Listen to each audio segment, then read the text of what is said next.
Hey everybody, it's me, Clint. Is Jared's camera off? I can't tell. Hey Jared, can you see or hear yourself on the stream? I'm embarrassed. Thanks for being here, everybody. It's Stream of Blood, part 16 of Vampires of Pittsburgh. While Jared resets his camera, I am going to tap dance for y'all. When last we were here, we did not have Mr. Thomas Middleditch, but we do this time. And I'm praying Jared comes back because I'm flailing. Tommy, come save me. Hey everybody! Pistachios, the magical nut.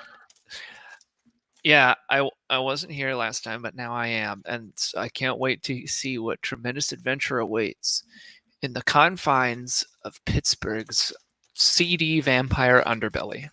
I've got a great idea. I'm going to also bring in Ross Bryant and Ashley Burch. Yeah.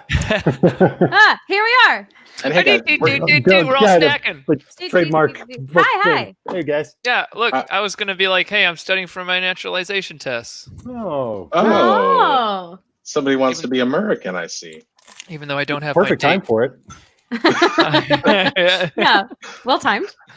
Yeah, I'm really proud of what's going on. So now I figured it was a great time. Not everything is terrible, guys. I'd love to talk to you and our audience about Gen Con, which is coming up at the end of July. That's right. Oh yeah. Stream of Blood is running 4 games for Gen Con, 2 of which are Vampires of Pittsburgh. That Vampires of Pittsburgh game is one game with attendees like you, the viewer, who will be participating in continuity in our story and perhaps stirring up a storm of shit, which one game later, the players you see before you will be left to deal with. Both games will be available to watch. Our schedule is on our Facebook and our Instagram. We are also going to be doing 2 games of our other series. Oh, Brian Baldinger, the other secret producer, is here. Can you hear me? This is your life. Yeah. I'm just letting you guys know that Jared is restarting his computer. He had an internet outage, and he'll be back in a moment. Excellent. All right. So no Looks problem. like we're playing GURPS tonight, boys. Oh, yes! GURPS is back in the menu, folks. Ashley, I gotta say, I'm going through Last of Us 2, man. It rules. You're doing a great job. Oh, thank you. I really want to know how far you are, but I don't know if you can do that without spoiling anything. I got to where I'm doing more things than. Yeah. Okay, great. It should be called Last of Us 2, Daddy's Little Girl. So, I think that's the unspoken subtitle. Yeah, there's a lot of daddies. Or Last of Us 2. Daddies, a lot of issues. All daddies. Yeah, daddy issues. Yeah, mostly issues with daddy. All right, Speaking of daddies. Yep. All right, so you guys are there he is. Hey! We got our old Brady Bunch vibe going now. Hi everybody. All right. Gonna go quietly freak out. You're frozen. Bye. That's good. Bye, everybody. I'm going to try exiting and coming back in again. You're not. Oh. He thought he was frozen. We run the show. Now we're the GMs. Oh my God. It's going great. Russ, quick. Okay, we need a suggestion. Okay, while we're doling out compliments, I should say that the book I have this week was sent to me by a viewer. Jared, we can see and hear you. Hold on, Jared. We can see and hear you. You look great. Yeah, I can see near you, and other than being covered in flop sweat, yes, I look great. You look great. Wait, what was sent to you, Ross? This looks awesome. A viewer of this stream sent me this book, Immortal Sins, Book 1, which, according to, I haven't read it yet, but according to the blurb on the back, it is. It seems to be a work of erotic vampire fiction. So, hell yeah! I'm excited to weigh it in. Sound off in the chat if you'd like to see more erotic content on this stream. Be careful what you wish for. I mean, it will be completely voluntary, of course, but I encourage the players to just throw it in there whenever they're in, the mood strikes them. Guys, wow. Boy. Show business, baby. I'm so happy my players are here and we're covering for me, and my brilliant producers, Brian Baldinger and Clint Trucks. Welcome, SOBs, to Stream of Blood and tonight's edition of Vampires of Pittsburgh, Chapter 16.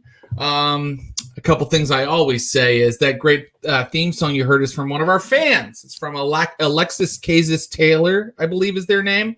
And it's called Get Pink, which is our hashtag and our catchphrase here on the Stream of Blood. And yet still the players forget to actually do it in the game sometimes. That's right. I think it's a great little bit of drama that I intend to spring on them anytime I can. What else? Oh, we don't have a Patreon, so we would love it if you go to joincampaignzero.org and give money to them instead. We don't need the money. You give it to them because they could use it. Anything else? I think that's good for right now.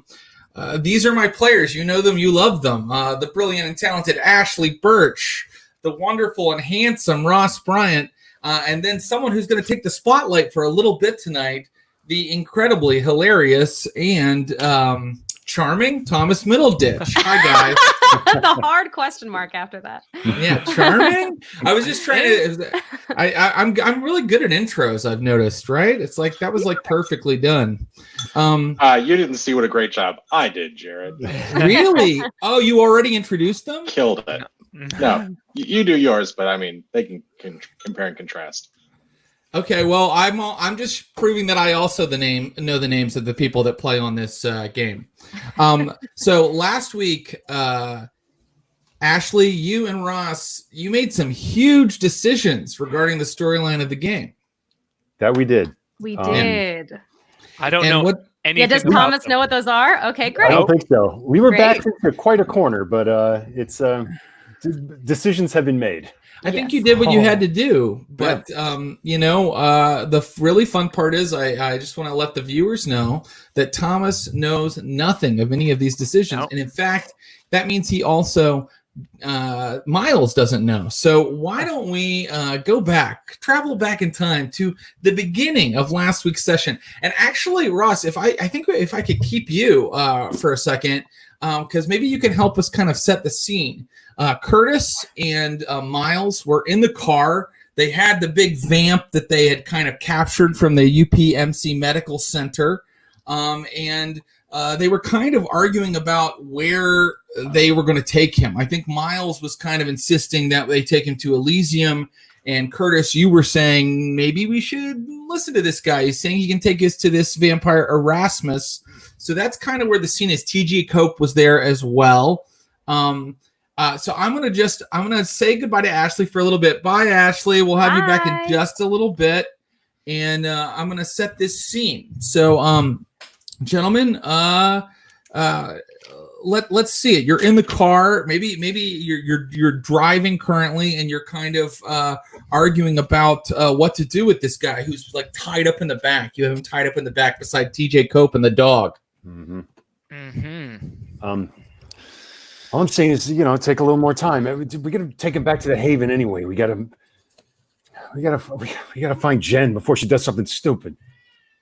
Yeah, she's definitely a loose cannon, as it were, Curtis.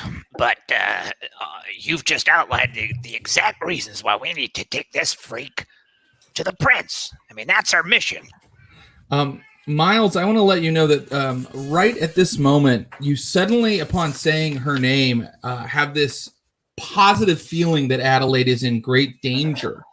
Oh. And the thought makes your body react in ways you haven't felt since you were alive. Your hands feel clammy. You can't focus on what Curtis is saying to you. Blood is throbbing inside of your temples. Is it something that I should be able to? Is it something that I should roll to overcome in some way, or is it just is it there? I don't think that you can roll to overcome it exactly. You could maybe roll to find out more about it. If you gave me, let's see. I think that's I don't need a roll. I would if I sort of feel that connection with the prince. Turn to Curtis to say, "Look, buddy, there's no more time. We take him to the prince." If you want to go there so bad, then you can go. But I'm going to the Haven with Jen. Well, something's wrong. I gotta go see her. I gotta see Miss Prince. And then Fine, just meet us back there before the sun comes up. You don't do anything to him, right? I want to make sure that I don't somehow worry. Take Nothing's this gonna NPC. happen. No, I don't want to take this NPC if he went with them in their game. went with them. Okay, so I don't want to so- create a splinter reality in which there's two of these NPCs. Did No, you take my please car? Don't. I couldn't storytell our way out of that. They Okay, did take your car. So I think I that say drop me off at Elysium. Drop me off there quick, as quick as you can, and then I'll meet you back at The mess Fine. hall. Fine. So they actually drop you a couple blocks from Elysium, and they pull away, and you can see the U.S. Steel building looming up overhead. And soon you are entering in the dead of night. It's confines. It's weirdly brightly illuminated lobby, and the elevator is ticking up, bing, bing. And soon you are you're rushing now. I mean, you didn't realize you were, but you are. There's just like this incredible urgency. You know that Adelaide is in trouble, and you burst into her chambers. You go up those stairs, that look out over Pittsburgh, and you burst into her chambers. And Adelaide Ross, the Prince of Pittsburgh, she's in her desk. She has eyeliner and blood running down her face. Her lipstick is smeared. Her face is a clown mask of anguish and terror. And you can see that her entire office has been torn to pieces. Miss Prince. I go to her. She seems okay. Other than some, I mean, she's not half naked or anything. She's not half naked or anything. Yeah, I would offer her my shirt, but Miss Prince, is everything okay? My God, what happened here? You're failing me.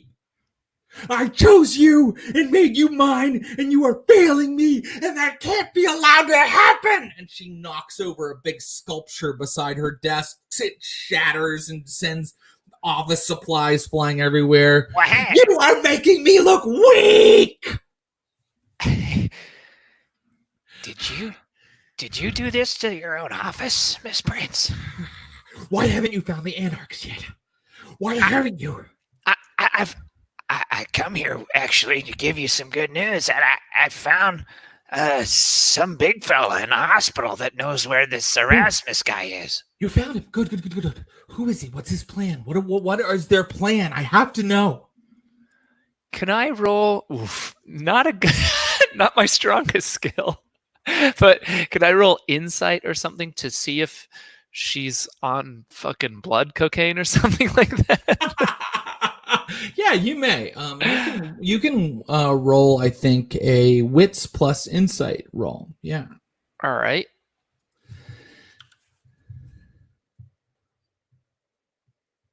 Hey, 2 successes. Hey, that's enough for you to know that there may have been some heretofore undiagnosed problem with Adelaide that has occasionally reared its ugly head to you, and now you are seeing the full depths of it, as it were. I'm seeing my snap judgment is, although I'm not a psychologist, this may be a mental issue of some kind. That's correct, yes. And now she's climbing over the desk at you, and she's like, who are they? What is their plan?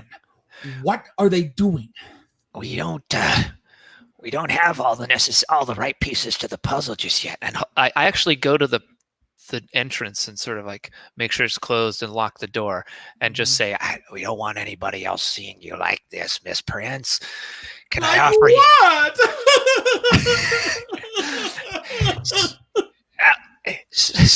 Sweetie. she looks younger than Miles, right? Adelaide Ross looks like she's 25 years old. Okay, yes. Sweetie, I grab her by the hand. Oh yeah. Yeah, right.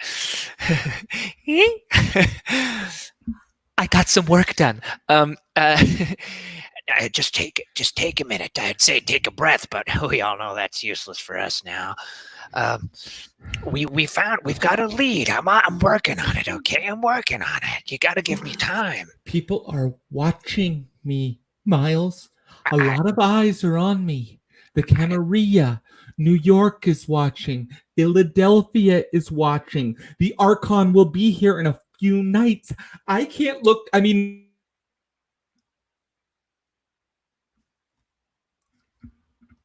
Hello, Miss Prince. Miss Prince, you're muted. This is incredibly dramatic. Miss Prince, there's a glitch in the system. Let's get Jared out of here and give him a chance to reset his camera. Oh no! What? Who's the Archon? You have met the Archon previously when I the did? trial. There was a trial, and in Archon Man, he wore an ibis mask. You will recall. Jared's back. Thanks, everybody.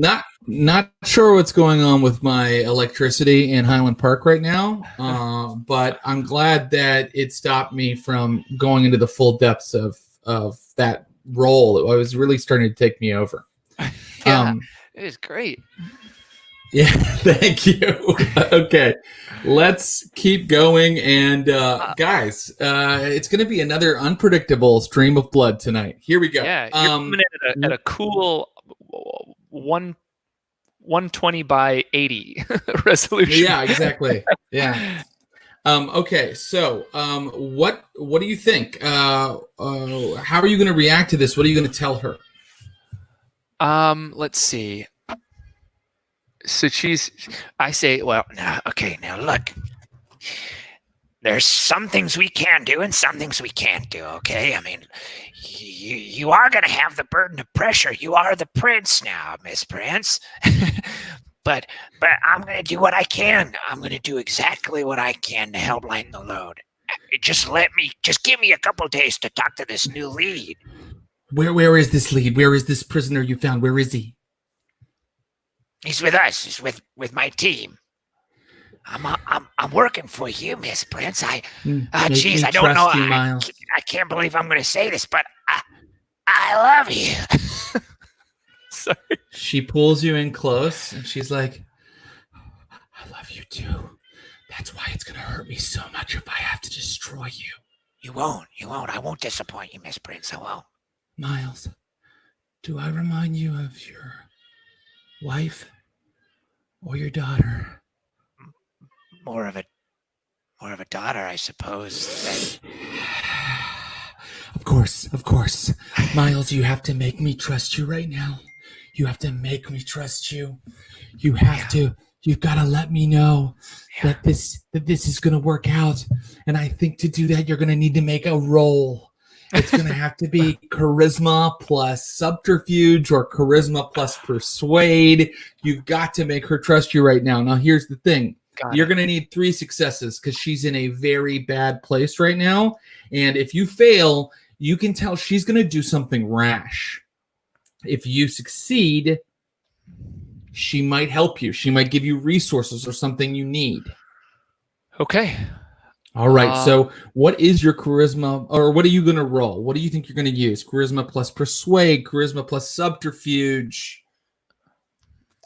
The only way I'd go subterfuge is if I could find some kind of pitiable angle, which I don't know if I want. I don't know if that's Miles's angle right now. Miles wants to impress her. So.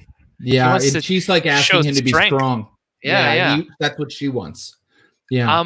Maybe then I wonder if maybe this is sort of punching above my weight here, or like if I use intimidation. Yeah, no, I don't think that's punching above your weight. I think it's risky. Yeah. So I'll tell you what. But that's the kind of relationship that Adelaide and Miles are kind of developing right now. It's a little bit. Oh, bruha. I totally agree, but I think because intimidate is such a risky move, that instead of rolling on this rash actions for Adelaide table I have, I'll just pick the worst one I see if you fail. Roll your You can use manipulation if you'd rather, or charisma, whichever's stronger for you. Or you know what? Miles is big on composure, isn't he? Yeah. Composure would help him here. It does just make sense for the roll. So if he wants to roll composure plus intimidate, he needs 3 successes. And if he gets them, she won't take this horrible rash action she's about to take. Okay, great. Let's see. Let me verfeld.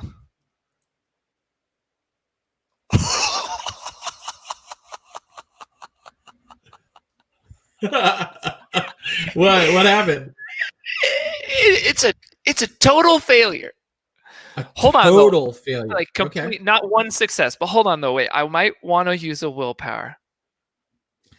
It might Can be I? a good idea. It might. Yes, of course you can. Yes, of course you can. And what's the rules? I get to roll 3 or something? Like re-roll how many or all of them? You get to re-roll up to 3 of your non-hunger dice. I believe you had 1 hunger. Yeah. What was your pool? How many dice did you have in your pool? 6. I just Okay, rolled. that's a great. Wow. I know. Okay, so you get to re-roll 3 of those dice right now, but they just need to all be successes. Okay, great. Let's try it.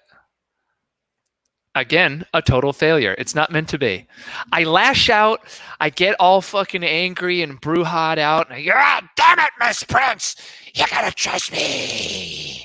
I can do what you want. And she says, "How dare you speak to me that way?" And then she takes a moment, and then she hits her intercom. And she's like, "Come upstairs, please." And a few Sweetie, a few ghouls come upstairs. What's going on? And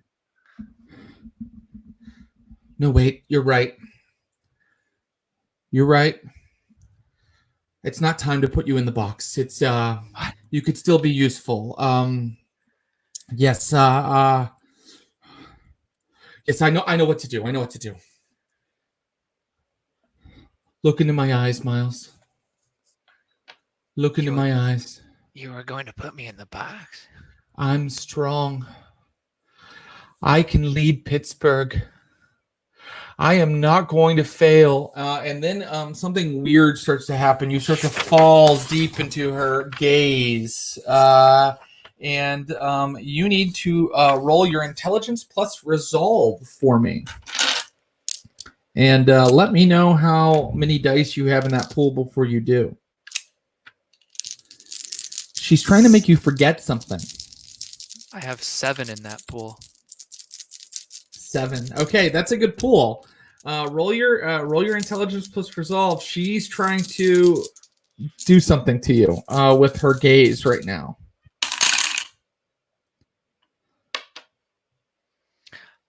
How'd you do? I only got 2 successes. I'm going to use another willpower. You have that much willpower left. Okay, go for it. I've got scads of willpower, my friend.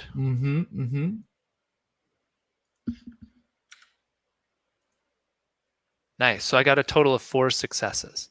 4 successes. She got 5. Fuck me, right and so, in front of my dad. This is what happens next, or what happened originally. You walk into the Princess Adelaide's chambers, and she's sitting there sipping a cup of blood moments ago when you walked in. This is what actually happened, according to what she's decided now. Yes. Miles. Yes. Come here. She places the goblet onto her desk. It's still kind of torn apart. She didn't have time to recreate that. Is everything okay? I got the sense that maybe Everything's fine. Never question your prince. I will ask the questions. all right. So Have you made any progress Yes. Yeah. on our Anarch problem? We've got a lead. I swear. Anyway, we got a lead. Yeah. We could find out. If you just give me some more time, I'll be able to find out where Erasmus is. You've been at this for over a week. Yes. You realize you're failing me. Yes, I know. Do you promise to do better? I promise to do whatever you want. Where is this lead right now? Back at our place.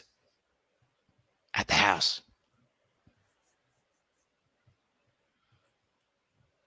Okay, very well. Go and get him and bring him here. As you wish, my prince.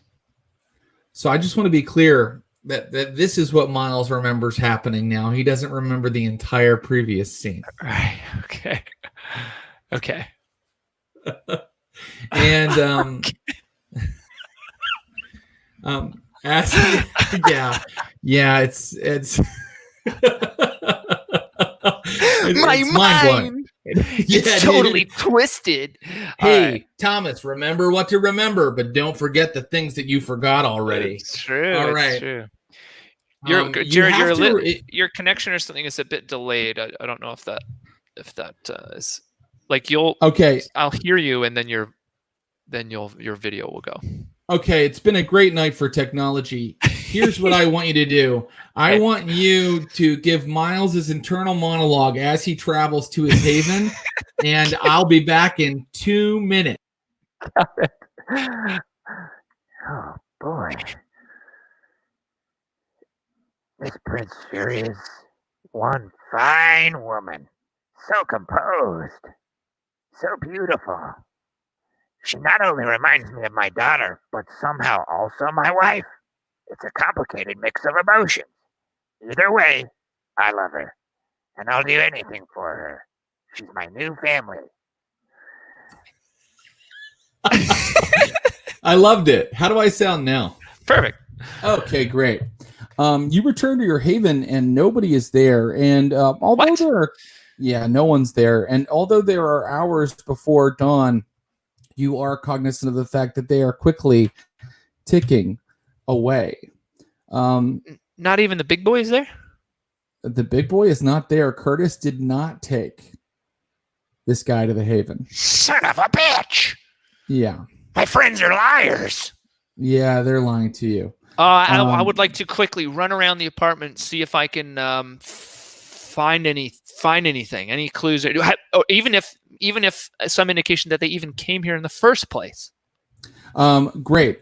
You could look around. Don't bother rolling. Everything looks exactly as you left it last you were here. There's no sign that any kind of person has been here in the last couple hours. This looks like a dead end. Son of a bitch. So where to now?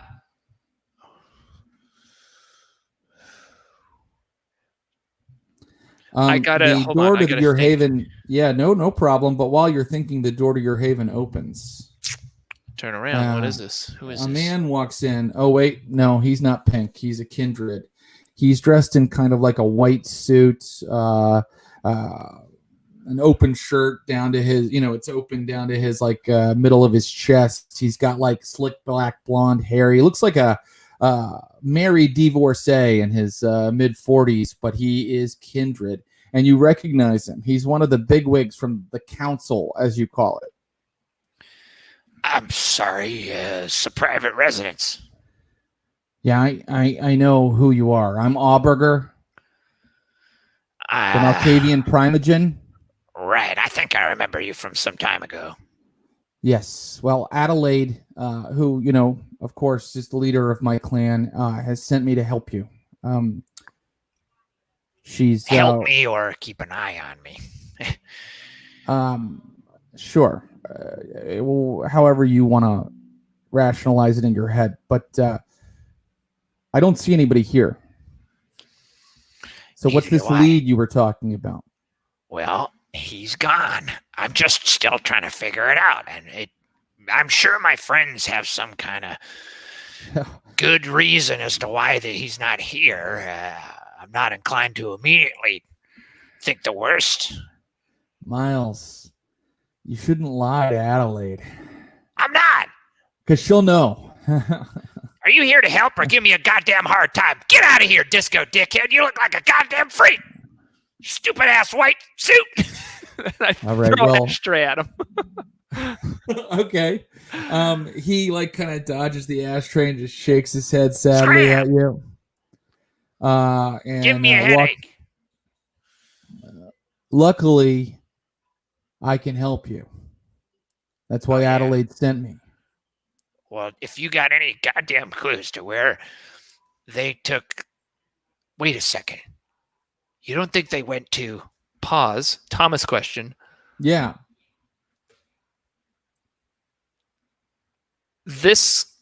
They were at the hospital getting blood, maybe as a blood bank to go, and they were at another city or town or something. Not Pittsburgh. It was... Your Thomas question is about maybe they've gone to another city. There was other points of interest in this little web of story, and I can't remember them all. There actually were. There was a church, right? That Roman's coterie was looking into.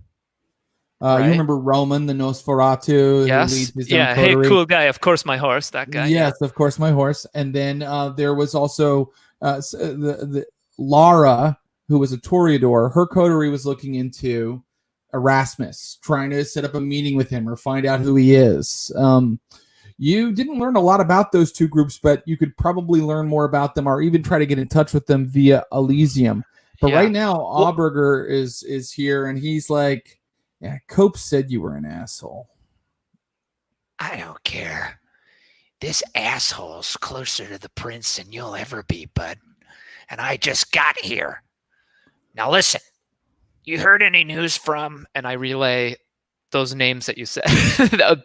Of course, my horse and the other person. Roman and Lara, the blood Roman dance coterie. Yeah. You heard from there? They check in and all. He's annoyed that you are like throwing things at him like you're closer to the prince. Like he's like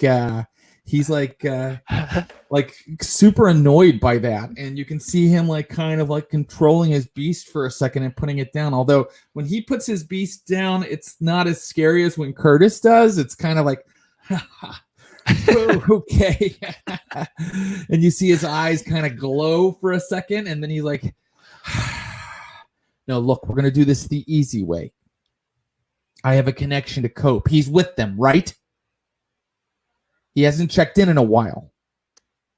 Cope. TJ. Yeah, I think so. Yeah. Okay, all right. So Cope is my thrall. I should be able to... Cope's your thrall. I thought he was Jackson's. No, he belongs to me. Wait, Jackson has a thrall? What are you talking about? Nothing. What are you saying? Nothing. And I'd like to shut the fuck up and let me do this, okay? It's not easy, all right? I have to really concentrate, and as long as there hasn't been any sort of interference in Cope's diet, I should be able to see through his eyes. Right. As he does this, I'd like to sort of see if I can clear my mind and do the exact same thing at the same time as he's doing it. Okay, great. He like starts to like kind of like his eyes roll back in his head, and you see him go even paler, and like some dark blue veins kind of appear on his face. I'd like to do the same. Well, actually, you do the same, because suddenly, like, you're not in your haven anymore. You are by a bridge, and you are looking at a group of three silhouettes with headlights pointing straight at you, and you're standing knee deep in mud, and you see your fingers reach down to the fat guy that you captured for UPMC, and you see your fingers go.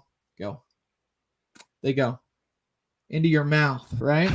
And then for a second you taste that vitae, right?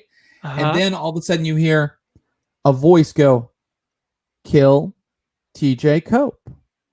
And then the camera or TJ's head spins around to the figure that said that, and it's this dark silhouetted figure standing in these headlights, and then TJ Cope's head spins over to where Curtis and Jen Brown are standing. And Jen Brown goes and hands Curtis a shotgun. Curtis lowers it at TJ Cope's face. Can I TJ control? Cope goes, you can't control anything. TJ Cope goes, wait. Boom! The vision is gone. And suddenly you're like, wake up Those on the fuckers floor killed of TJ your Cope. haven. I was working on that guy. Okay. God damn it. Mason Allberger, the guy that like came to help you, is like on the ground right now going, and he's got like a thin line of like blood like coming out of his nose. Okay. Always my teammates fuck me. All right. I go over to him and I just look down at him to see if anything can be done.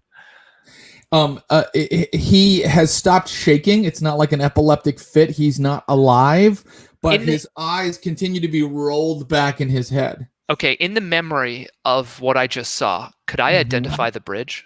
Because I know Pittsburgh. Absolutely. Yes, okay. Absolutely. I step over this fucking dickhead in the white suit.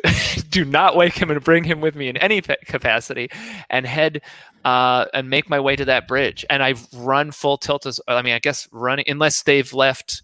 Is there another car at the hideout? There isn't. We keep, the most hilarious thing is we keep getting new cars and then something happens to them. Crashing them. Yeah, we keep crashing them and things. But why don't we rule that you get Auberger's keys out of his pocket and you can take his car? That's a great idea. And anything else? Actually, I just sort of like, what else is in those pockets? Oh, interesting. Yeah, in those pockets, he has a little notebook.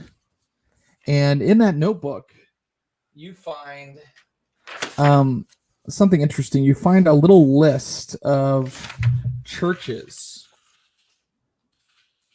It says Peter and Paul, but then there's other things in the list, like it says St. Michael's, and it's all in this like little order. Okay, great. I'll look at that later. Okay. Right now, and I sort of take out one of the stakes that's on me, and I point it at him and say, "Mind your own fucking business." And then I run away. Okay, great. You are now cruising through Pittsburgh at 3 a.m. in his BMW.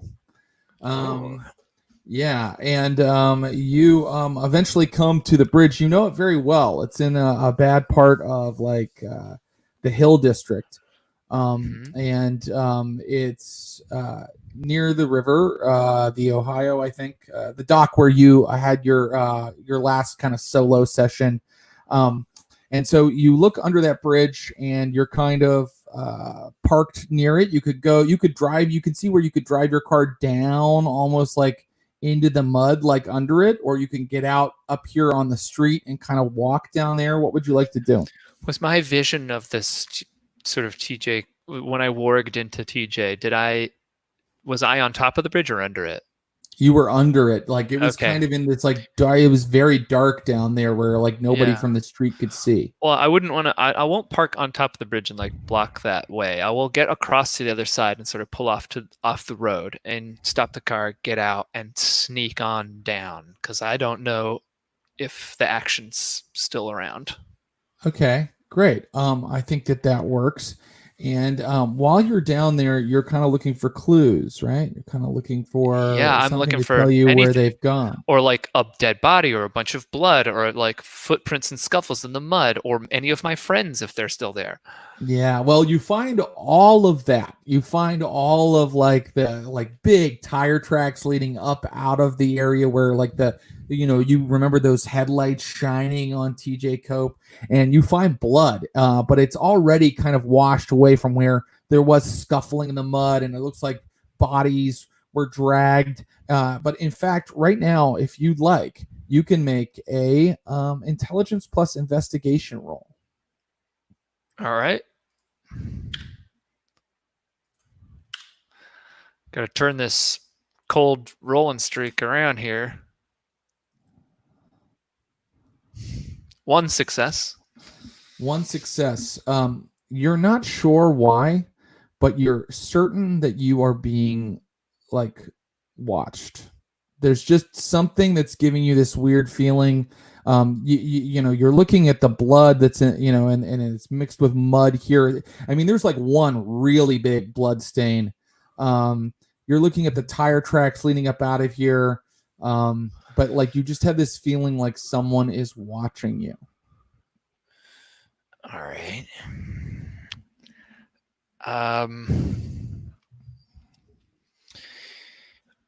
I kind of give a glance around under the bridge to see like what nooks and crannies someone could be lurking in. Okay. Give me a wits plus awareness roll.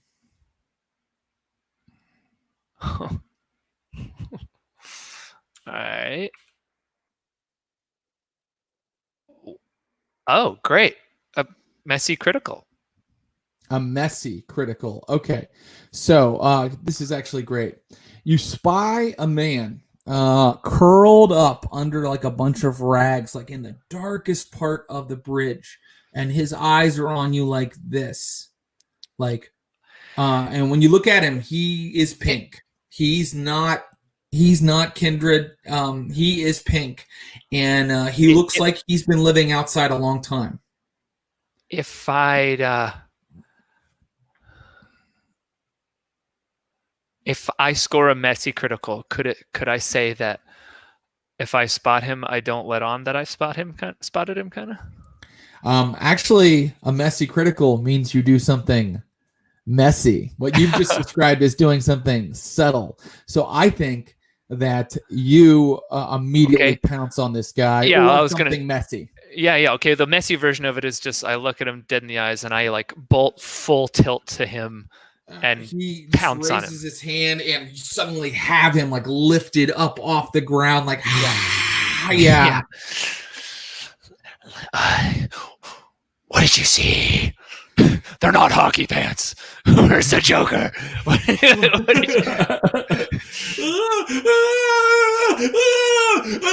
I put my hand over his mouth. Calm the fuck down and just tell me what you saw.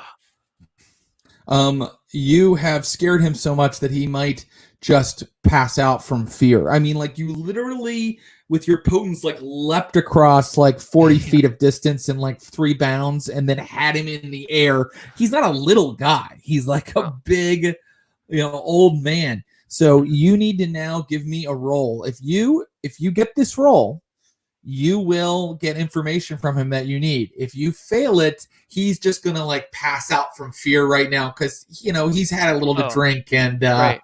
Yeah. I know exactly the roll. In a fucking full Gollum mode, I like turn from anger and rage to like pitiable, like, oh, I'm just an old man like you. Like, please, these people are so dear to me. I gotta find them. Like precious. Sure. Yeah. I'll allow it. Give me that manipulation or charisma plus a subterfuge roll, and you can add your of course your specialty die for your pitiable. All right. Profound. 3 successes. That's quite enough. He's like, okay. I set him down. He goes, look, I know about the things that goes on, all right? I know others of your kind was here earlier. Yeah, I seen them. There were a lot of them. They're shooting each other up right under this here bridge. There was an ambulance. An ambulance? Okay. Yeah. 2 guys in an ambulance. Did that ambulance have an insignia on it? Did you see what hospital that ambulance is from? UPMC. Yeah. Right. I know because I've been in one of them one time. Okay. And there was a green van too. Yeah. Okay. But hey, listen. Them folks that was fighting, After they killed 2 of them fellas, they all got in the same van. Together. And this ambulance and the green van, they head off in different directions, or what? Same direction. Which way? I don't know. That away. I'm sorry. That way or that I was away? scared. I hit it. I think that once this green van is mentioned to you, you suddenly are kind of like the vision's kind of coming back to you a little bit. And if you would like, you may make a, let's see, what would be the right roll? I think it is a intelligence plus composure roll to see if you can remember some more things about it. Oh, should I be remembering Green Van? It's been a couple of weeks. Okay, intelligence plus composure. Oh, great. Love that. 3 successes. That's plenty. You actually suddenly have the license plate of it in your mind, if that's useful to you. Like you're kind of like looking at it, like you're like looking at the headlights, and then you're like looking at that front plate on that van. It's like 77658B9 or something like that, and you have it. But he's like muttering about something else now. He's like, there was something with them. It came out of the van. Eyes. Her eyes were so white. Her. How many of them were there, by the by? He tells you that, let's see, 4 people got out of the ambulance in the green van, and then the girl showed up in another car a little later.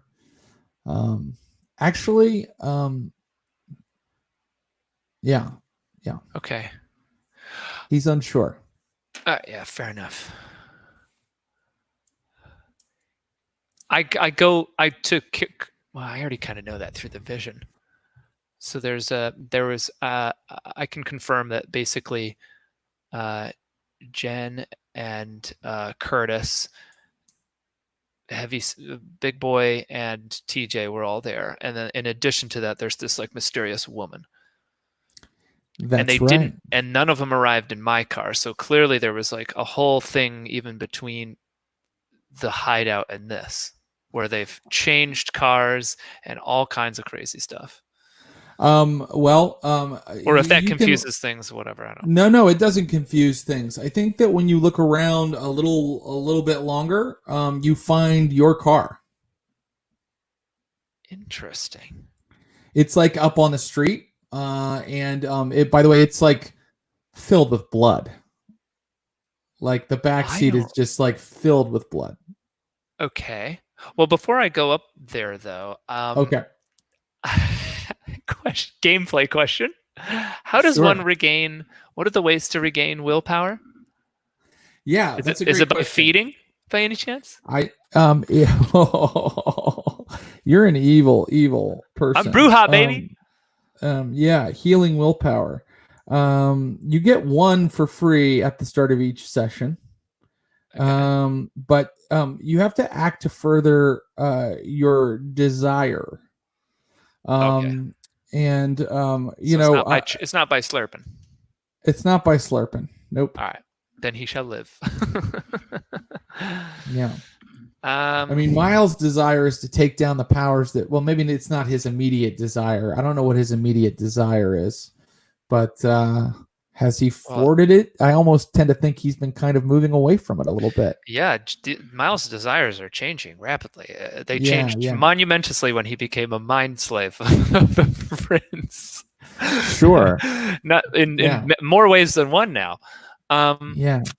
Okay. So I thank the old fella down on his luck. I'm trying to think of any other questions to ask, and I go see my car. It's covered in blood. Can I check out my car to see if there are any other clues? Piece of paper, fucking thing, or shell casings? Not that would really help. Or I don't know. I'm not a police officer. I don't have a forensic station to go look at stuff. No, of course not. No. What do you have? Let's think about what you have, because I don't think that there are any more clues in the car, except that it looks like some sort of altercation took place in the backseat of the car. I have. I have my leads are okay. So I have a list of churches. How long is that list of churches? Like 10? It's not long. It's Okay. not even that many. Here, I'm gonna get it for you. In the meantime, go through what else you have here. Let's see. I've got a list of churches. I know that there's a green van, which I have the license plate number to, but I don't have the internet or anything, or access to a police station, because I think TJ got his head blown off. So I have a list of churches, 2 cars. You would have access. You might have access to a police station through Churchill or through Adelaide, but right now it doesn't seem like an awesome time to. Okay. No, there's no impetus for me to go back to Adelaide without anything but like Erasmus delivered on a fucking silver platter. Here are the churches, right? And because you are a lifelong Pittsburgh do or die, you recognize these places. Ebenezer, St. John, St. Josephat, St. Michael's, Peter and Paul. Okay. Okay. Would I know any to be like so upscale, or so would I know any of these to be super fancy or super like, oh, that one's basically boarded up? You know? You actually can just make an intelligence plus. Oh boy, what would this be? Would it be academics? So like local knowledge? Yeah, what would our local knowledge be? I'm gonna let you make an intelligence plus streetwise. Mm-hmm. Coming at you, Cleopatra.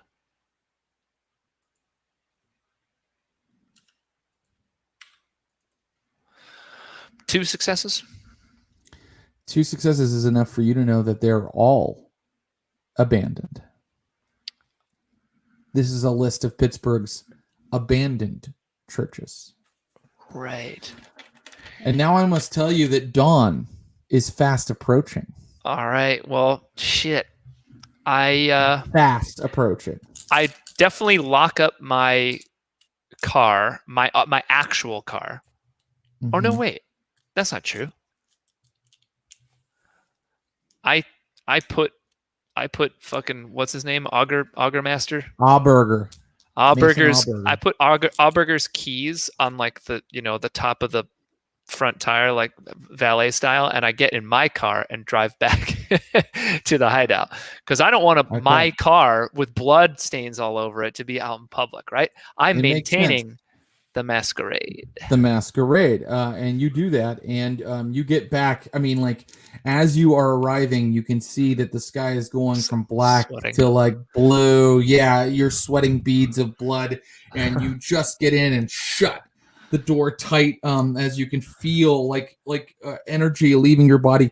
The blood in you is like starting to get slow and sludgy, and you shuffle to your little hole here in the old abandoned mattress factory, and then it is already the next evening. Give me a rouse roll. Oh. Just a 1 die roll, and if you get a success, your hunger does not increase. I do not get a success. Your hunger increases by 1. Gotcha. So you have clues. You have maybe all the clues you're going to get. Do you want to go and get more resources tonight from your allies, or do you want to follow them up on your own? I don't feel like I have any allies right now, is the thing. I could talk to Curtis. I mean, not to Jackson, but Churchill Jackson. Churchill Jackson, but I feel like Miles has bought into the program of everyone's an enemy except for the prince. Unless I can make some kind of like willpower roll or something to like resist his slave mind. Well, let's see. The slave mind really only applies to Adelaide and what she tells you to do. Okay. You know, look. Well, actually, no, wait. You know what? No. Miles is going to... You could do this easily within a night. You could do this within a few hours of going... I hop into my car and drive around Pittsburgh, and I start ticking these churches off the list. I'm going to go to each one, and I'm going to peep and Tom myself. Let's see. There are 5 on the list. Yep. Okay. You get back to the Hill District. You've already visited one is in Allentown. You skip that one. It's a little ways out.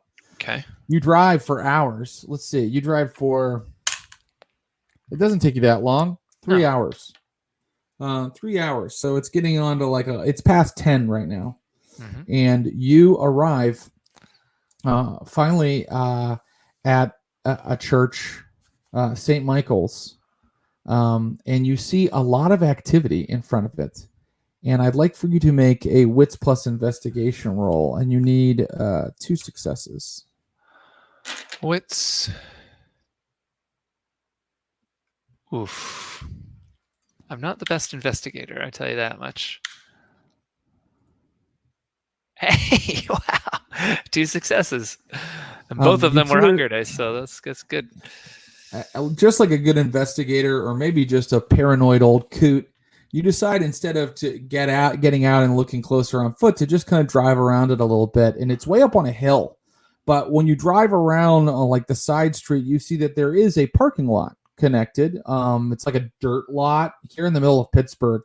And there are a bunch of cars in it, and you just kind of go through the rows, and you go right past a big green van. I'm gonna say, okay, with the exact license plate that you remember from your vision. Okay, this is the place. Yeah, I'd like to park discreetly, whatever that may mean. If that means a little bit down the way or just there. Parking lot is full, but there is a space for you. Sure. Looks like they're having a service in this abandoned church. Okay. I'd like to park a little bit down the ways and then walk back to the parking lot. Okay, right. And I'd like to get to the green van and see if I can peep in the windows at all.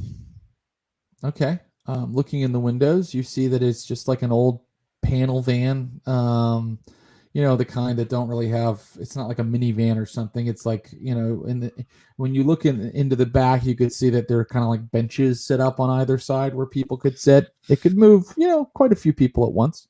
All right. I'm nervous. Okay. You should be. I'd like to sneak a deek up to not the main door of the church. So when you say there's activity up front, are there any people out front, or are they all inside? Seems to be. Yeah. Do you want to just walk up there and kind of because you drove by earlier and you just noticed that there were people moving up, it's up on a hill. So they were moving up this long line of cement stairs up to the chapel.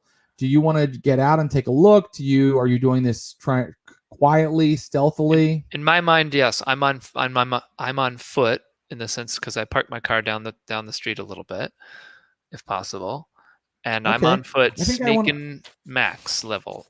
Then I think I want a stealth roll. Give me a, let's say, I think this is just actually this is a scary situation where you're having to just kind of act while you're there and kind of do a walk by. Resolve plus stealth, and you need 3 successes or you're going to be noticed. Gulp. Well, I got 3 successes, Jared. You walk by and you just look like another pedestrian kind of walking by the church. And as you walk by, you realize that not all of these people are pink. Right. But some are. No, I mean, it looks like these are kindred, and you are immediately kind of surprised at the number of them because that parking lot was very full, and you got a good look at them with your 3 successes. a lot of them are like in they don't look like they're in churchgoer garb, if that makes sense. They're wearing a lot of like disparate kind of looks, and they look like, a lot of them look like street people, like people who've been living hard. These folks that are outside in front of the church, does it sort of look like they're milling about as one might do before or after a service? Or are they like on watch? They're moving up. They're moving up the stairs, except for 3 at the top of the hill who kind of seem to be on watch. Okay. In fact, there's one guy at the top of the hill, and you clock him, and you're like, wow, because he has a tattoo of a black cross on his face. So he's from Florida. And he's like head to toe in like leather, and he's like kind of keeping a close eye out on the street. All right. And in fact, you're gonna have to be your 3 successes bought you that walk by, but I mean, you feel like you might have to roll again if you try to get under that guy's notice again, because he's keeping a close watch. I'm not going to try and get under that guy's notice. I'm going to keep walking and see if I can get around to the back of the church. I'd like to look for maybe like a window, or if you know how some churches may have like a cellar basement door that I can go under, or like one of those little tiny basement windows that I can slither, any type of rear access. Cheeky. Great. You kind of have to climb up the hill a little bit from that back parking lot. That's and you get to this place where there is like, the kind of basement windows that kind of like when they're unlocked, they just kind of like out a little bit. You know what I mean? Like they're like on like a pivot like that. But when you tug on it a little bit, it is locked. It's locked. So do you want to break in the bottom, or do you want to what do you want to do? I'm wondering if I could. I have a technology skill. Mm-hmm. I think it's larceny to get into to break and entering quietly. Okay, I actually bizarrely have points in that. I'm not sure what past Miles has now that he has that. I'd like to try and break in. Maybe he just knows how to break into things a little bit because he's so good with technology. So look, give we me, had to, I think on a union campaign at the Ducks, we had to break in and smuggle dirt on a politician or something. Right. So I think that you got to give me a strength, which means you can add your potence dice plus larceny, and I'm going to let you pop this window quietly. And if you fail, people are going to know you're back here. Yes. I got 2 successes. I think that's enough. You kind of just grip it really tight, and with your vampiric strength, you just kind of pock. Like it's not like a smash or anything. You just got pop it open. And now you're looking down into the deserted, kind of like grimy confines, the basement of an abandoned Catholic church. Okay, I'd like to continue. And you hear voices. From down here or up there? No, you hear them from inside this basement. Do I recognize the voices? You don't at all. You hear what sounds like an educated sort of.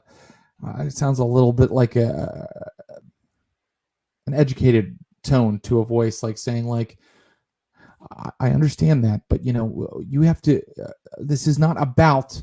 Your agenda, okay? There are important things that need to happen before we do that.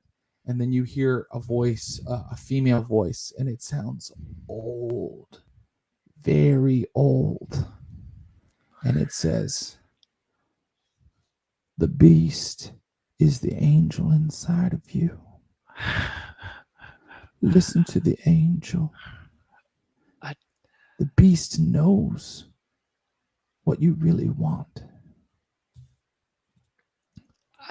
Yeah, okay. Well, agree to disagree on that. All right. Just get everything ready. I'm going to go prepare them. All right. I'd like to slither on in as quietly as I possibly can and stick to the shadows. You slither in. And what can when I you further see? Do in- vamps have like dark vision or anything? Are we half elves? Some Okay, do. But it's if they an have- ability that you'd have to get. That's right, and you don't have it, so it's completely dark down here. And you can see a little bit of light like across this space that like looks like it's like stairs leading up to the chapel. Okay. And you also become aware that you're kind of standing on like a mattress that's kind of been thrown on the floor, and that there are like other kind of like signs of like habitation down here. Okay. It's not full blown The Road style where there's like half-eaten people or anything like that. You don't smell blood down here. Okay. Have both those people gone upstairs or just one, or did I hear footsteps on the staircase? You did hear footsteps on the stairs. I mean, I think I'd just like to do a quick, as much as I can without getting discovered, just a look about down here in the basement before heading up. Great. I want a wits plus awareness roll, but because it's so dark, I want 4 successes. I don't know if that's possible. Okay. Tell me how many you get. I think the max I could get is 2. And I have 2 Okay. hunger dice.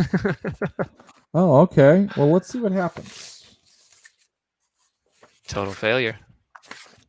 A total failure. Okay. So you are kind of crawling along in the dark when you hear a voice go, "Hello, child of Cain." Turn around. There are 2 brilliant white eyes looking at you through the darkness. Have my you come father's- for the communion? Yes. Miles, like your eyes are adjusting to the darkness, and this person looks like a statue. Like they're not made of flesh, like they're carved from marble by an incomparable master. And she is completely unmoving, motionless, as though posed. Okay. I say, I think what's most of all is I've come here in search of answers. What answers do you seek, child? I want to know where my friends are. I want to know what game I'm caught up in. And I want to know who in the hell is Erasmus.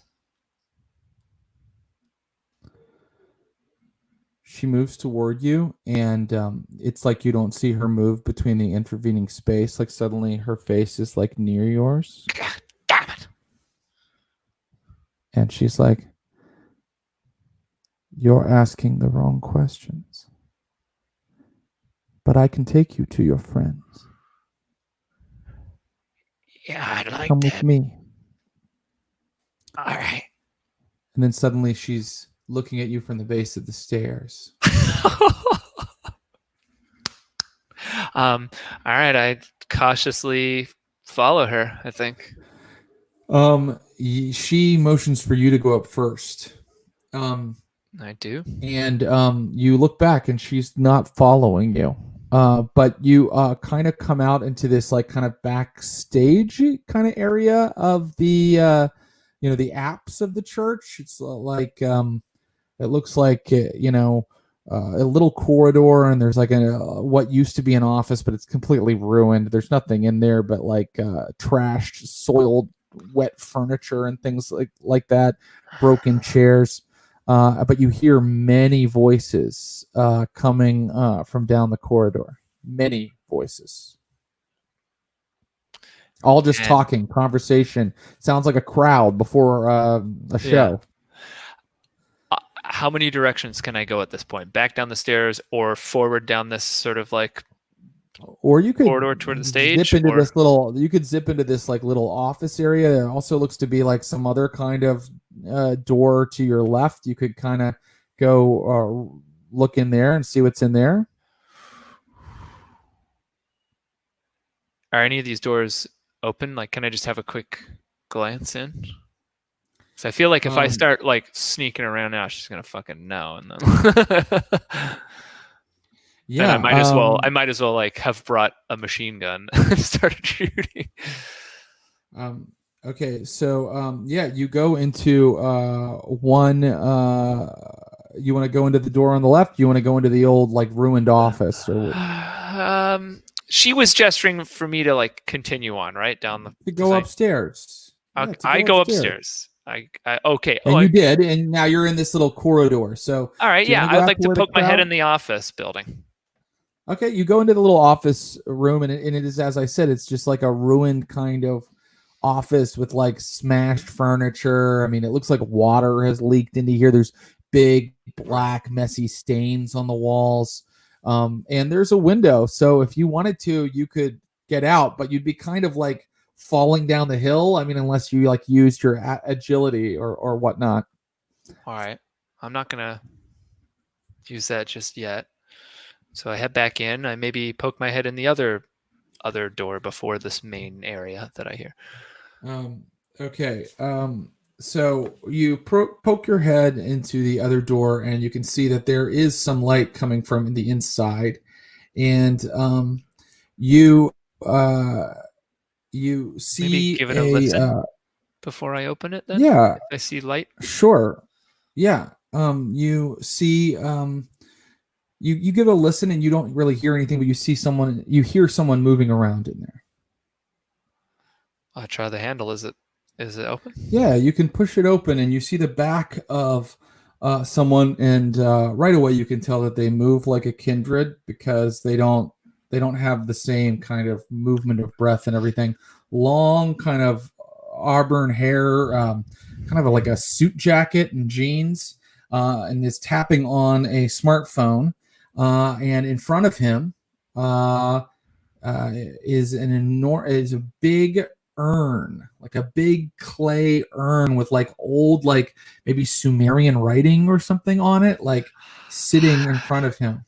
These guys are up to some crazy shit. You suddenly hear a voice you recognize from out in that crowd. You hear the voice of Jen Brown. Oh wow, there she is. Wow. Okay. I don't want to disturb this person. Actually, I've seen this, but I don't have anything to say to this person. So I kind of gently close the door, and that's it. I don't know what the hell that is. In fact, we're gonna say that right now outside, Jen Brown and Curtis Krieger what have you are done? having a conversation. Guys, I'm going to bring you back in a second, Miles. Guys, you had to sleep here overnight. Overday. You had no choice. And when you awakened the next evening, Erasmus made sure that you had some options to feed. So your hunger should be at 1. I believe there was a human option or an animal option, and he was very polite about it. He was like, I understand that some people prefer to follow the vegan way of on life. And shortly after he allowed you to feed, vampires started showing up. Quite a lot of vampires. In fact, in the course of an hour or two, you realize there's 40 or 50 vampires here. You've never seen that many at once. And you're just you're out where these pews are. A lot of them are rotting and destroyed, and they're all just kind of congregating and talking to each other. And after a while, I mean, do you think you would have communicated with some of them? I'm not sure. Or would you have kept to yourselves? I sort of feel like given what we learned last time, I sort of feel like Curtis is my only port in a storm. I don't know that I would have intermingled. I feel like a prisoner, sort of. And I want to, and Ruby is with us. Of course. Okay. And she's following your instructions again, of course. Good. What I will say is that It doesn't feel like you're a prisoner. It feels like you're at a party. Yeah. I mean, a lot of the kindred here are like laughing at each other and like greeting each other like they haven't seen each other in a while. And like I told Miles, a lot of them seem like they've been living hard. And I don't mean to say that they maybe seem like they're experiencing homelessness, although there are some that appear that way, but that they come from lifestyles where they have to work hard to survive. So there's a lot of them in like, you know, biker gear or like, you know, carrying weaponry. It doesn't look like Elysium, which seemed like the blood rave was happening. Right. You know, these are the kindred without money. The people. Yeah. And another thing that you notice without needing to roll anything is that a lot of them are carrying devices and using them. Okay. And we don't recognize any of them, do we? Yeah, we don't. You don't recognize any of them. Okay. And at the moment. And as we were brought here, and the people who brought us here, the entity with the eyes and the academic, who we assume is Erasmus, have just left us here to mingle. Well, Erasmus appears every once in a while and makes sure that you're comfortable, and he just keeps saying, "Just see what we have to offer. I promise you, in just a few short minutes, you're going to see, and you are going to love it." And then, yes, he disappears again off into a side door. Do I see among the crowd? Do I see anyone bearing signs of having been in the military? Interesting. In fact, you do. You see a guy who looks like he may have suffered a war wound because he only has one arm, but he is not pink, so he is kindred, and he is wearing an army jacket and kind of has the look of a guy who may, you know, Curtis, you can kind of pick up when someone has that look to them. Okay, I want to approach.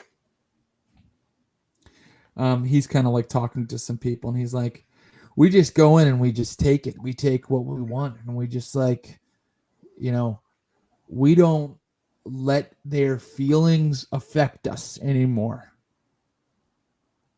Huh? Can I help you? I don't know if you can help me any. So, it's you. Probably pretty obvious. It's my first time here. So, you know, not a lot of familiar faces. It's a lot of people. It's a lot of people. Yeah. You from Pittsburgh? Nah. Me and my friends here, we've been traveling hard, blacking out the car. We came all the way down from Detroit. Yeah. This is big. This is my first time too. Yeah. But if they can do what they say they can do, it's incredible. Yeah. Isn't it? I gotta admit, I haven't really heard the pitch in detail, but I mean, you know, I'm from here. I'm intrigued nonetheless. I mean, what have you heard? They got some way to make this, And he pulls out like a bag of like plasma, like a bag of like blood from like a blood bank or something. And he goes, they can make this food. It's a miracle. I don't know. It's some kind of like fucking old kindred shit. I'm gonna let Miles back into the stream now. Miles, you are kind of maybe hearing a lot of conversation out in the chapel area. And you're kind of picking up on, you know, people are kind of talking like they're like about to throw a party or something. Yeah. Well, if I've explored all the rooms, all the little, right? Have I? Well, did you want to approach the man? Would you want to approach the man who was like by the urn? I just, you know what? You don't have to. You don't have to at all. I'll play act. I'll sort of, as I was closing it back, I'll go, no, I can probably do something, and just sort of say, oh, sorry, I took a wrong turn here. Miles. Wow. Yeah, that's unexpected. I'm sorry. Yeah, that's why we picked you. That's why. Hi. Could I ask how far yes, away is this you may. happening? And It's because I happening, like, imagine that. It's Oh, go happening ahead. a little ways away from you, but would you like a chance at noticing it? Yeah, because I think I would probably stay back. I imagine that Jen's still on the outskirts, like petting Ruby and kind of just looking around, feeling awkward. Yeah. So yeah, if I could try, I feel like I'd be looking Absolutely. around. Wits plus awareness. Wits plus awareness. And you only need 1. Okay. And I'm at a hunger of 1? That's that right? Right. Mhm. Okay. 3 successes. Yeah, you've been kind of hanging out on the fringes, which means you were kind of up against, like, the dais up where, the altar is and everything. And you start to hear from coming back from, like, behind the curtains, like the old rotting curtains, you start to hear Miles's voice talking to Erasmus. Miles. And I'm going to kind of like run down. You're going to run to where they're at? Yeah. Okay, great. The second you run in, Erasmus is like, Jen, hi. Look who's here. Miles. Jen, How did you... what the fuck are you playing at? Okay. All right. Relax, Miles. I trusted you. Jen and Curtis, listen to me. Jen and Curtis have merely decided to listen to our pitch to find out what we can do for them. Now, that's reasonable, right? That's all they're doing, I'm right? sorry, pal. I didn't catch your name. I'm Erasmus. Bill. Yeah. And when he grabs your hand, he does like a 2-hip, like kind of like brother Predator. kind of like, yeah, grip. Like, hey, there you go. All right. You're kind of a wanted man, Erasmus. Oh, I'm fully aware of that. Hey, I wouldn't want it any other way. Erasmus, would you mind giving us a second and maybe you could tell Curtis to come down here? Can I say that I've looked back to where they are, and maybe Ruby is just like staring off to where Jen left her, and I'm like, I think that seems fair. excuse me, and and maybe as you say that, you turn around and there I am. What do Could we we got have here? a second, please? Yeah, but service is about to start, so keep it quick. What the hell is going on here? Are you working with this guy? No one's working with anybody. We didn't really have a choice about coming here. Look, things kind of got out of control after you bailed on us. I was trying to get things above board, and now it's fucked up, worse than a fuck party. Miles. Well put. Miles, look, I know something's going on with you and the prince. Oh, yeah? We're going to hear their pitch. And I want you to try to hear it too. I don't have to hear anything, Jen. You're lucky I don't take you in for being a traitor. Are you a goddamn anarch yourself? Hell, you've already drunk the Kool-Aid, sounds like.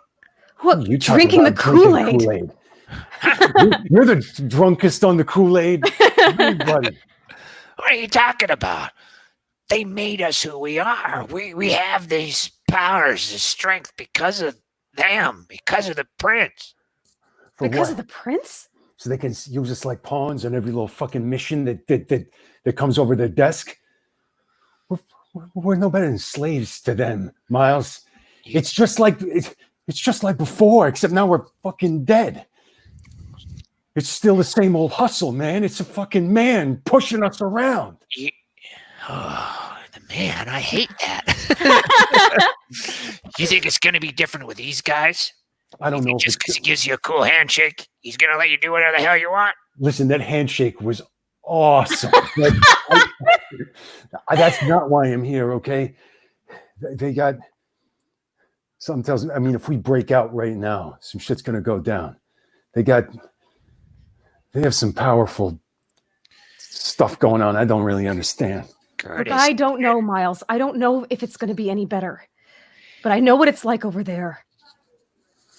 And Curtis is right. They're using us like pawns, and maybe these people are too, but there has to be another way. You turn your back on the prince, on Elysium. Fuck the prince. You're gonna be Fuck hunted for the Elysium. rest of your undead life. What has she done for you, man?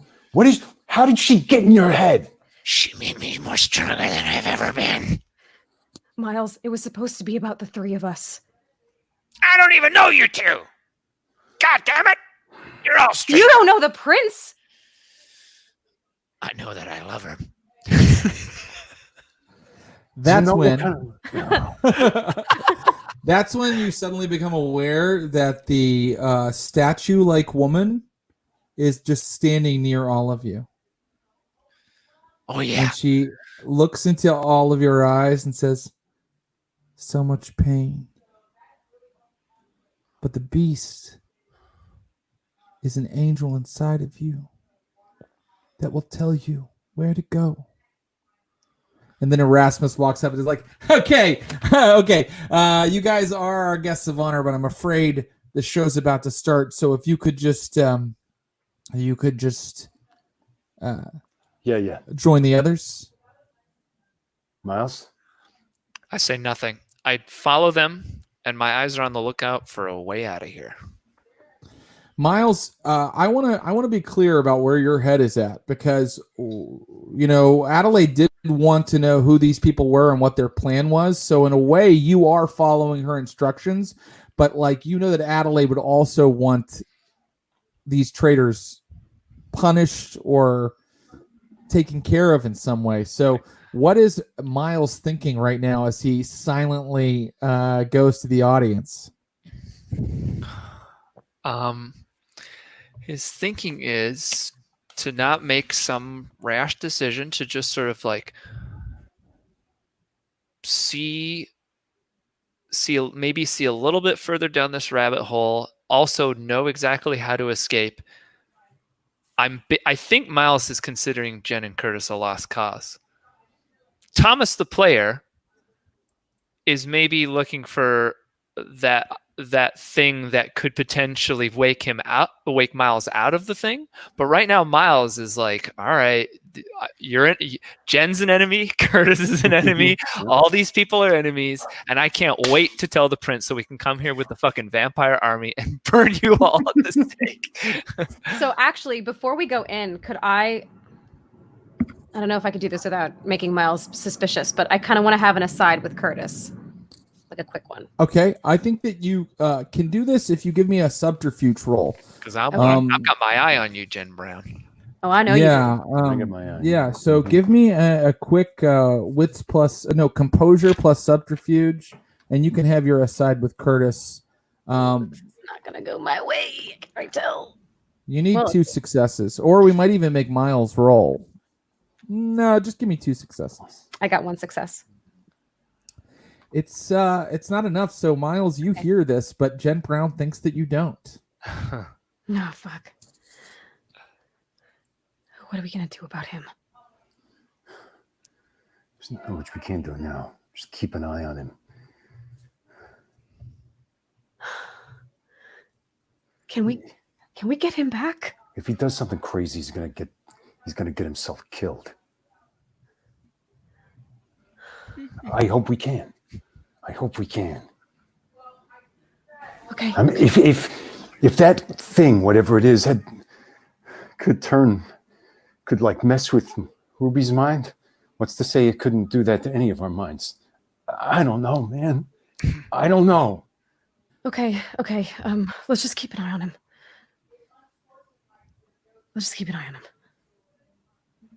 Yeah. All right. Fine.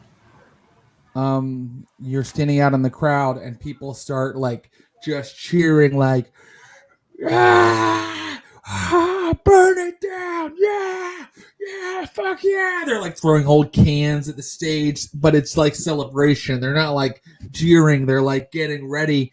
And that's when suddenly Mary, a woman that appears to be a statue, like appears on stage holding this urn, and the urn has strange old writing on it. And I would like for all of our players to just make an intelligence roll, unless you already know what this urn is. Just straight intelligence. Yeah. I don't know if Miles actually. I mean, I remember an urn. Do we roll with hunger too if we have it, right? Yes, you can roll with hunger, please. Yes. 2 successes. Very good. 1. Oh. How'd you do, Curtis? Look at Jen and Curtis like, you want to be a part of these people? Total failure. I'm like, Okay. oh, No cool. problem. They got a planter from Home Depot. They have a planner. Gotta do some yard work. Jen, This place you could use a deck. remember- You remember very clearly that this strange urn was in the prince's office, the prince that was killed. Right. But that when you went back later, like after you had all been caught up there, with the window blown open and everything, when you went back later to and you tried to examine it, you realized that it was a fake. It was like a replacement, and you broke it actually. And no one's thought about it since. And yet here it is, front and center. And Mary is, she's preaching to the crowd with just a voice that seems to be coming from every column and eve at once. For the life of the flesh is in the blood, and I have given it for you on the altar to make atonement for your souls. For it is the blood that makes atonement by the life. Bring forward your offerings. And then suddenly everyone starts passing forward containers full of blood. A lot of them are like blood packs, like you might get from like a blood bank, but others are like old Coke bottles. They're like sloshing with blood. And like some people, you see someone even like pass forward like a guinea pig. And then like, you can't believe it, but for a second you see like a human heart go by, like kind of like in someone's hand, and they're all being passed forward. And as they're passed forward, these like pretty large, intimidating looking kindred at the front of the stage, one of whom has a big black cross tattoo on his face, are taking them and handing them to Mary. And she's pouring them into the urn. She's pouring everything into the urn, like until like after a while, like her hands are covered in blood and the rim of the urn is covered with blood and there's blood everywhere and people are getting more and more excited. Would anybody like to do anything? I just don't want to. Yes, Miles, what are you thinking? I want to lean over to Jen and say, are you sure these are the people you want to put your trust in? I mean, you're trading somebody you may not necessarily agree with for total goddamn savages. I'm giving you one last chance, Jen. These people are nuts. I want to try and talk some sense into Jen because from Miles' point of view, she's the one that's gone crazy. Well, I mean, I understand why from Thomas's point of view. These people seem insane. I don't know what you guys know.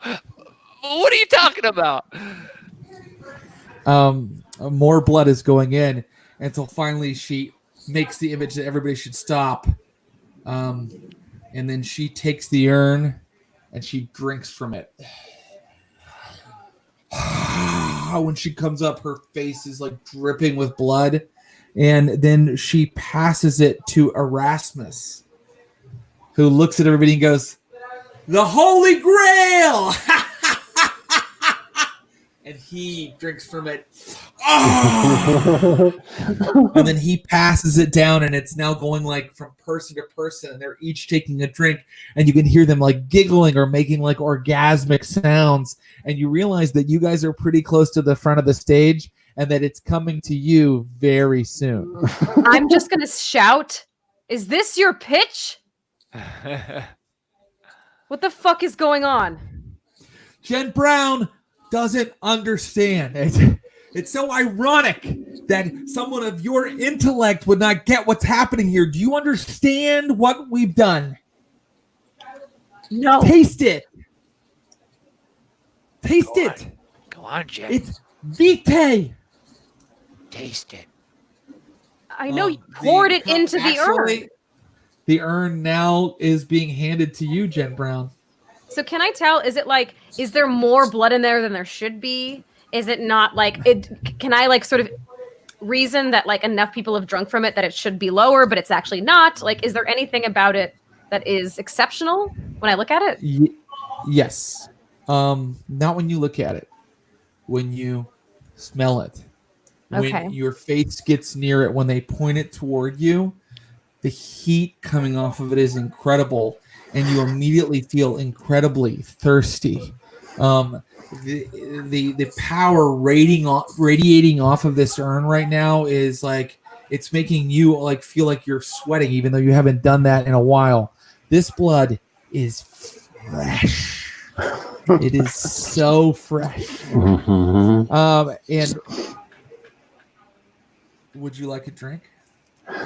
I'm reacting to that, but then I'm gonna just look at Erasmus and go, how did you do this?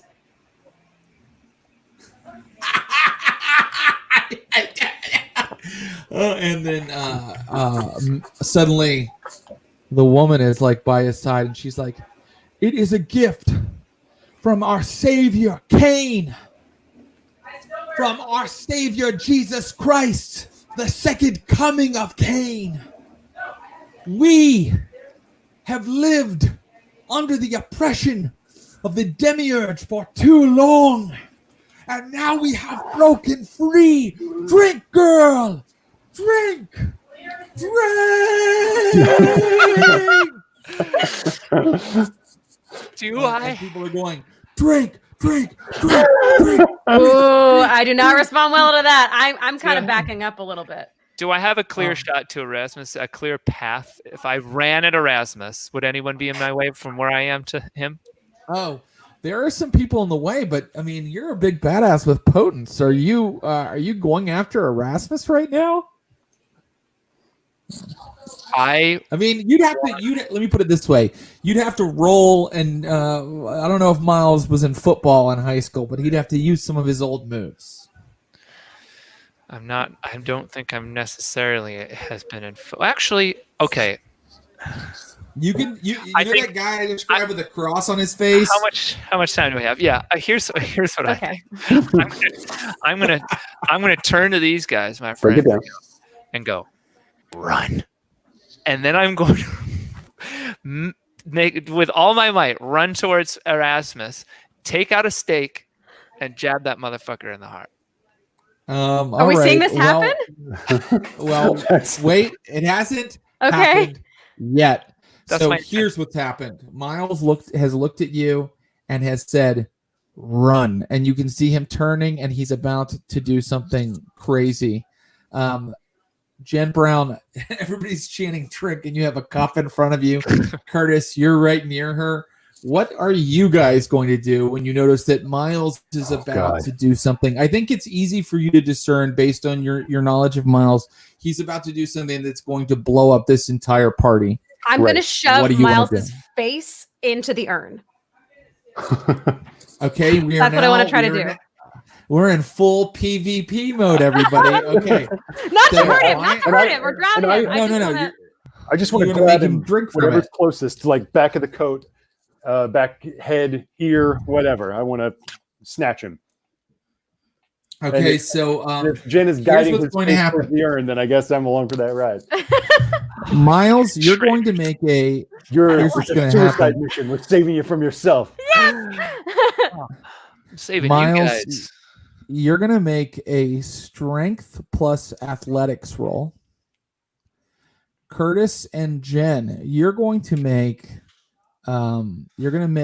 Curtis I think, strength plus brawl roll. Jen, you're going to make, let's see here. I'm really not very physical at all. So no, but you know, the thing you're doing is a little different, isn't it? You're trying to use like how tantalizing the urn is to kind of like just like suddenly like make him drink from it, right? Yes. I'll allow you to. So what is your what would be a good role for that? I feel like I don't persuasion. Yes. Yeah, I'll Persuasion allow it. plus But what? I'm going to make you use dexterity. So it's Okay. like you're just doing it, non-verbally, like here, like you're just like kind of offering it to him. Okay. And now let's see what happens, everybody. How many dice do you have in your pool, Jen? I just rolled. I have 5. Okay, don't tell me what you rolled yet. Okay, Curtis, I how many won't. do you have in your pool? 4. And Miles, how many do you have? 4. Everybody, let's roll. Okay, let's start with Curtis because he was doing, a pretty basic move to kind of keep Miles from moving. Curtis, how many successes do you have? Sorry, 2 successes. 2 successes. So you've got a hand on each of Miles's wrists. Drink, drink, drink, drink. Jen Brown takes the cup. She moves in front of Miles. And Jen Brown, how many successes do you have? 1. So Jen Brown, you're kind of spilling the blood. Oh, this is classic Jen Brown. Jen Brown, would you like to re-roll using willpower? I heard you say earlier that we get a willpower back at the beginning of every session, right?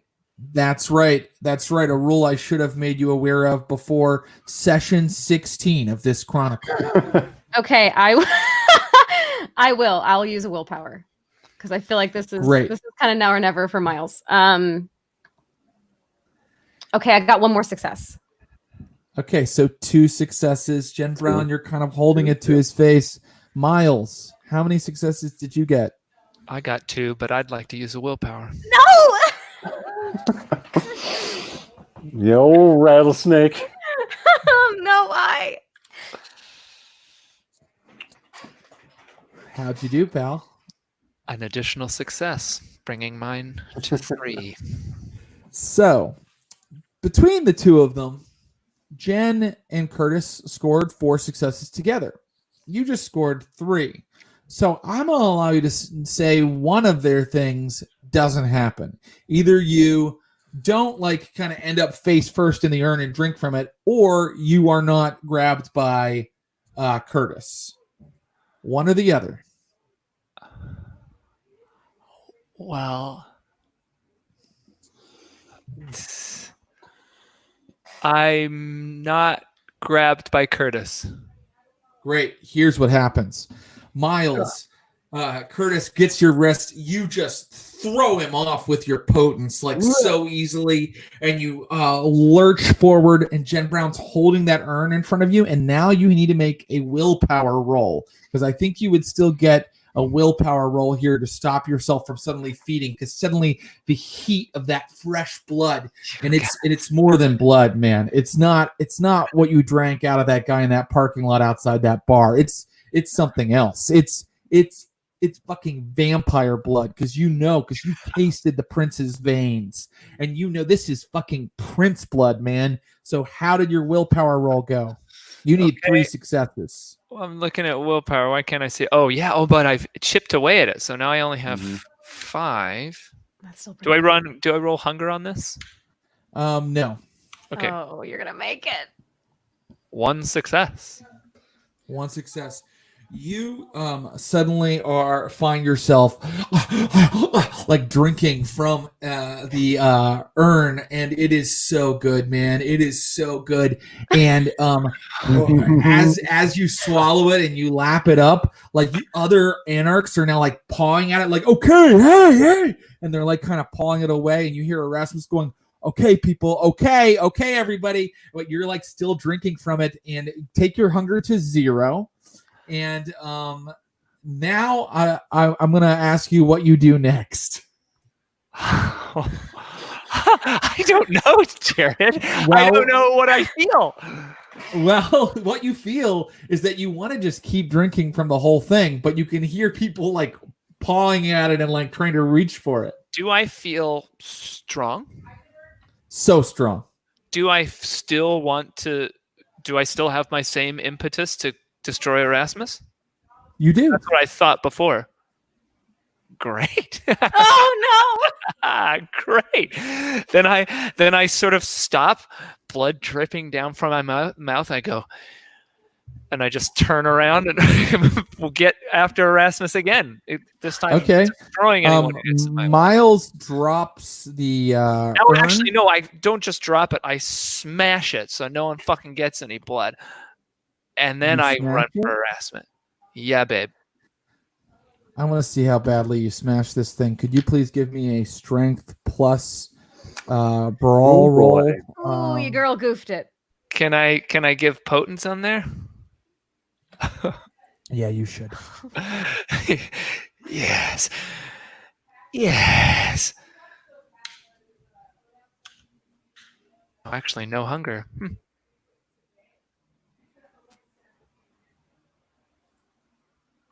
3 successes. Can I try to mitigate its fall? Can I try to intercept it on the way down? Yes. And Jen, Having would you like shaken to me do off, something? Sure. If I see him raise it up and hurl it, can I try Why do you want to save it? to save you, To man? save you. No! All this is for you. These are enemies! This is an What do intervention, you- man. I'm trying to fucking help you because you can't see what's wrong. What do you want to do? What do you want to do, Jen Brown? Because we know that Curtis is going to try a dexterity plus athletics roll. How many dice will be in your pool? Mine? That's actually good for old Kurt. I thought it 7. was a strength brawl with potence. Well, that was you, and we already know that you're about to do 3 successes of damage to this thing. Let's see if Curtis can grab it in time. Jen, what would you like to do? Would it be fair to say that because my hunger is not super high, that I may have done my cocktail?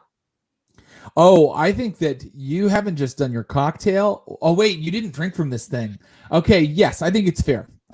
You've done your cocktail. You have one loaded in the chamber. Since Miles used his magic on me, I want to try to do the same to him, and I want to try to compel him to stop.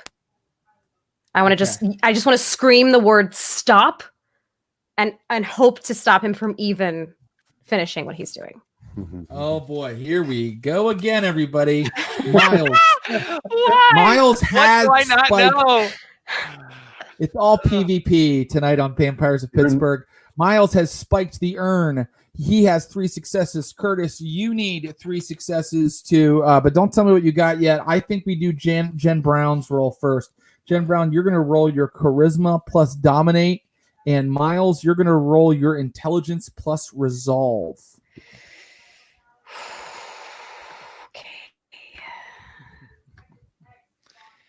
You do not want me rolling that. Okay, well, that's not great. What's your dice pool for that? Mine?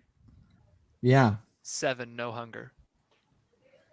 that's true. Okay, that's a pretty good fucking pool. And I got 4 Jen Brown, how is your charisma plus dominate? I think you only have 1 dot of dominate at any given time. I do, and I'm going to tell you right now, I got 0 successes. Oh, And I got How many did you get, Miles? Miles is moving toward Erasmus. Curtis, 3 successes of smash the urn or headed toward the floor. How'd you do? 3 successes of catch the urn. How do we solve it? Has the urn before it gets smashed, and now Curtis, I'm going to tell you, you're just getting swamped by like anarchs who are like all reaching for it like hungrily, and you can hear Erasmus them go, all "No, power." no, this isn't the way. This isn't the way." So everybody is sort of distracted right now. Jen Brown's like, "Stop!" and Miles just keeps going, and so Miles. In this round, it's going to be your big football move to the. You were stopped earlier. No, you weren't. You didn't. Curtis didn't stop you. But I did. I want one take a more moment to gobble. You did take a moment to gobble. So give me one more time that strength plus athletics to just linebacker your way through this crowd of kindred. And what would the other two like to do? Curtis, keep in mind you have this huge urn in front of you and like anarchs reaching for it. I think I'm pinned. But I have a friend who's not. I'm gonna say I feel like I can't. I'm gonna give up on Miles and just help Curtis. I feel like I have to help Curtis. From the ground, I'm like, Ruby. And, yeah. I send her to intercept Miles to do. So I'm gonna kind of go over and be like, back the fuck up, and try to get people away from Curtis. I want Ruby to do a tactical takedown of Miles before he reaches the dais. I don't Okay, want him back to up, do back another the thing he fuck up. can't take back. Jen Brown, I want you to make an intimidation roll to try to get them out of your way. So I don't have any intimidation. do you have? Okay, I then have you'll need to charisma, roll your. manipulation, persuasion. Yeah, you can roll. You can roll your charisma. Just my charisma? Yeah, because you don't have any pips in intimidation, so that's all you're rolling. Poor Jen Brown. And then, how did you do on your roll, Miles? I got 2 successes. Let's see how many Ruby gets.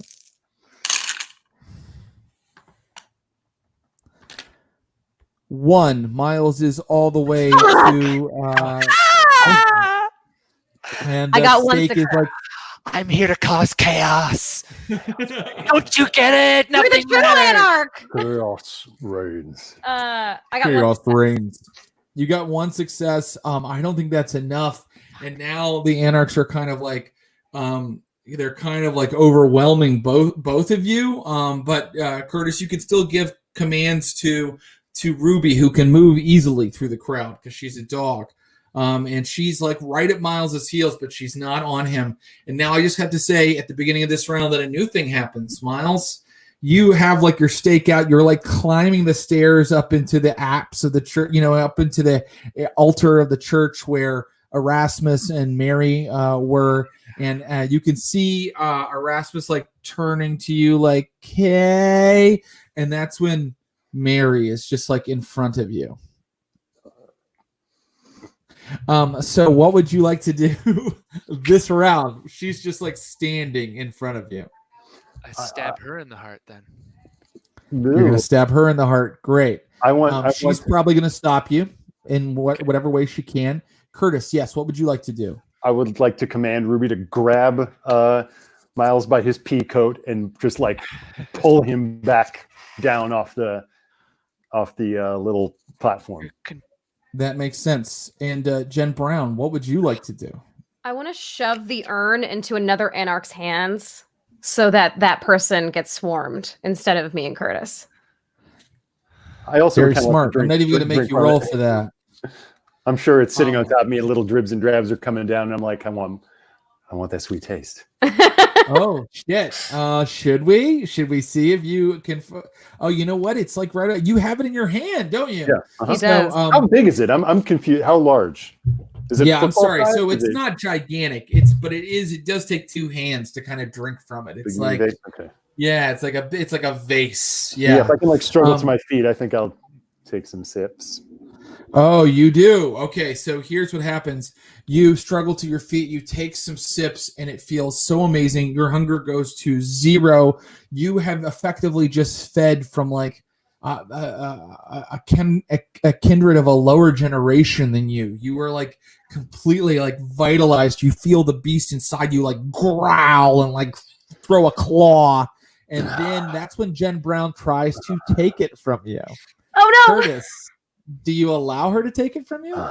What is this? Okay, what does that feel like to Turning me? us against each other. It feels like you're so hungry and you just feel like you are finally truly yourself, that you are fully like yourself in the right skin, and with like the instinctual mind has kind of taken over for a minute. So I want to know, And that someone's trying to wrench that away from me feels like she's slapping the needle out of your arm, man. right. You're Mhm. about to get your fix, and she's slapping the needle out of your arm. Are you It's going to the let her Narcan do shot, that? and I'm like, fuck you. Yeah. Yeah.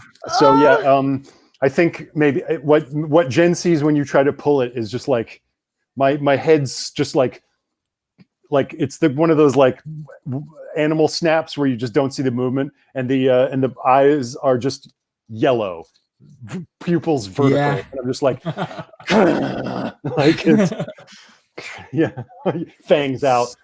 I think this is it's like a dog when you try to. I dropped a corn cob yesterday, and my dog grabbed it and I was trying to pull it out of her mouth. And my friend was just like, "No, that's what it is. You're trying to wrench a bone out of a dog's mouth." This is a test of wills, and I want you both to roll willpower, and I want to see who wins. Could I? Is there any way I could try to do persuade or charisma or something instead?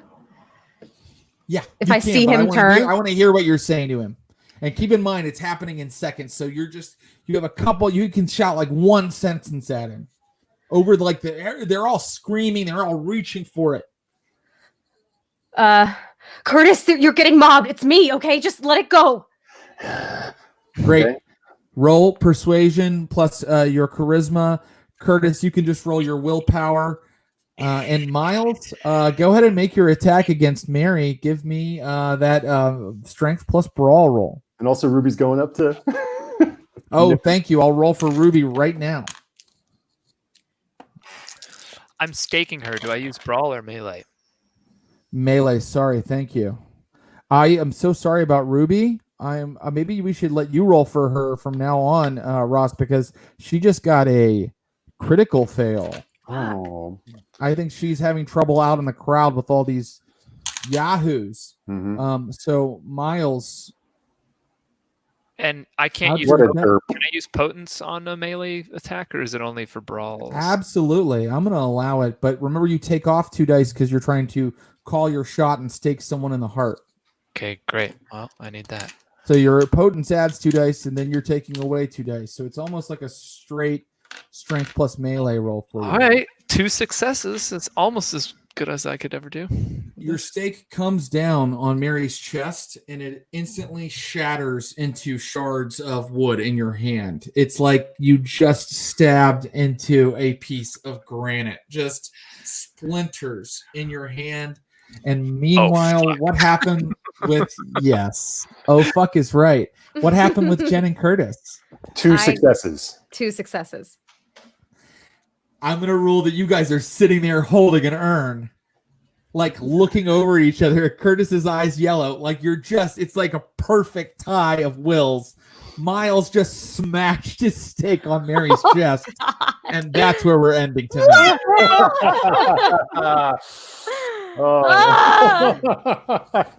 Holy shit! Oh my god. Well, this is terrible because it's going to be a vampire TPK next week, and that's really tough. But should have just. Oh well. No. I don't know why you guys are. Why are you defending these people? We're not defending them. We're not trying defending not them. to get killed. We had your out. What Yeah, out? No, we're surrounded by people. Not if they were all on me. And you're mind controlled. Because we like you, man. We want to keep. doing the We right don't want to thing. run away while you get destroyed by this ancient thing. But you've only served to hinder a great, great plan. It's all for you. If you I don't normally like to do this, but does everybody understand why the urn would be a useful thing for these guys to have? It makes sense, right? Whose guys to have? The Anarchs or us? The Anarch, yeah. I don't really understand this urn. I kind of don't really know maybe what's going on. It's Yeah. No, go ahead. Go ahead. Or if it's performing alchemy, turning regular blood into vampire blood, then I guess it's like getting their hunger down, making them less hungry and more powerful, and also maybe bonded to the source. Ooh, that's an interesting thought. Yeah. I'm not going to tell you everything, and it's storyteller's fiat. I can I could maybe. I'm not going to tell you the wrong thing right now, but if you think about it, it's making inedible blood potent. Right. Most people can't drink from blood bags or something that they leaked from somebody and then carried around in a Coke bottle for 2 nights. That stuff is garbage. It doesn't give kindred any sustenance, or if it does, it only ticks off one a little bit of hunger. This thing, it makes inedible blood incredibly potent. It turns it into vitae. To Curtis's mind, this feels like going to a church for a clean needle exchange, but if that church also gave you the heroin. Yes. I can't wait to see what happens, and I still don't know if this coterie is going to end up on the side of the Anarchs or the Camarilla at the end of the next couple sessions, but Gen Con will definitely decide that for us. So if you're in the chat, if you're watching right now, please tune into our Gen Con shows coming up at the end of the month, because you're going to see the true climax of this Anarch situation in Pittsburgh really come to. If you know, this isn't even the boiling point. This is the first time. This is just what happens when our coterie met these guys. So but we have a couple more sessions before the Gen Con date. So anything could happen. Anything. This is their first meeting, but what's going to happen when Gen Con rolls around? Guys, thank you so much. You were incredible as always. Thank you for being patient with the electricity here in Highland Park. I think it's now stable. God, I just love playing with you guys. Thank you. So fun. Thank you. Yeah. Blessed. You guys are the best. Goodbye. I'm going to say goodbye to my players right now, and I'm going to hang out in the chat for a minute. I mentioned our Gen Con games. We have a Gen Con game of Vampires of Pittsburgh that will star Gen Con attendees, not our regular cast, but people who just signed up to play. And then we'll have a game where our cast, who you just saw, Thomas, Ashley, and Ross, will react to what happened in the game with the attendees. So, and it will all be canon in our little universe and have an effect on our storyline. We are going to do the same thing for the Neptune Society, which is our weekly Sunday Call of Cthulhu game. And those games are all happening at the end of the month. Go to gencon.com to learn all the details. I think our games are already sold out, so you can't participate in them anymore. But please watch, because it will be key moments in our storylines. We have art by Ross Bryant every time. That beautiful title card you see at the beginning of the show is by Will Pottorff. You can see more of his incredible artwork at Will Pottorff on Instagram, and he has a willpottorff.com. Pottorff is Pottorff. And then, of course, Axel Kazis Taylor did our Get Pink soundtrack. Please donate to joincampaignzero.org. And do I have any questions tonight or any comments? Or do you just want to go, Jared, what the fuck is wrong with the power at your house? Oh, there was a question earlier. Do you need to get the Gen Con ticket to watch the shows, or will it be on Twitch? I believe it will be on... Boy, I need to summon Clinton Trucks. Hi, Hey, Clint. everybody. The games will be available to watch on... Am I muted? Stand by. Nope, you're fine. Great. The games will be available to watch on the regular Stream of Blood Twitch. They will appear a day later on our YouTube. They'll also be on the Gen Con channel. So lots of opportunities to watch the games. And they don't need a ticket. They do not need a ticket to watch. Oh, there you go. So, you don't have to pay money to just watch. And I know you guys like to watch. That wasn't necessary.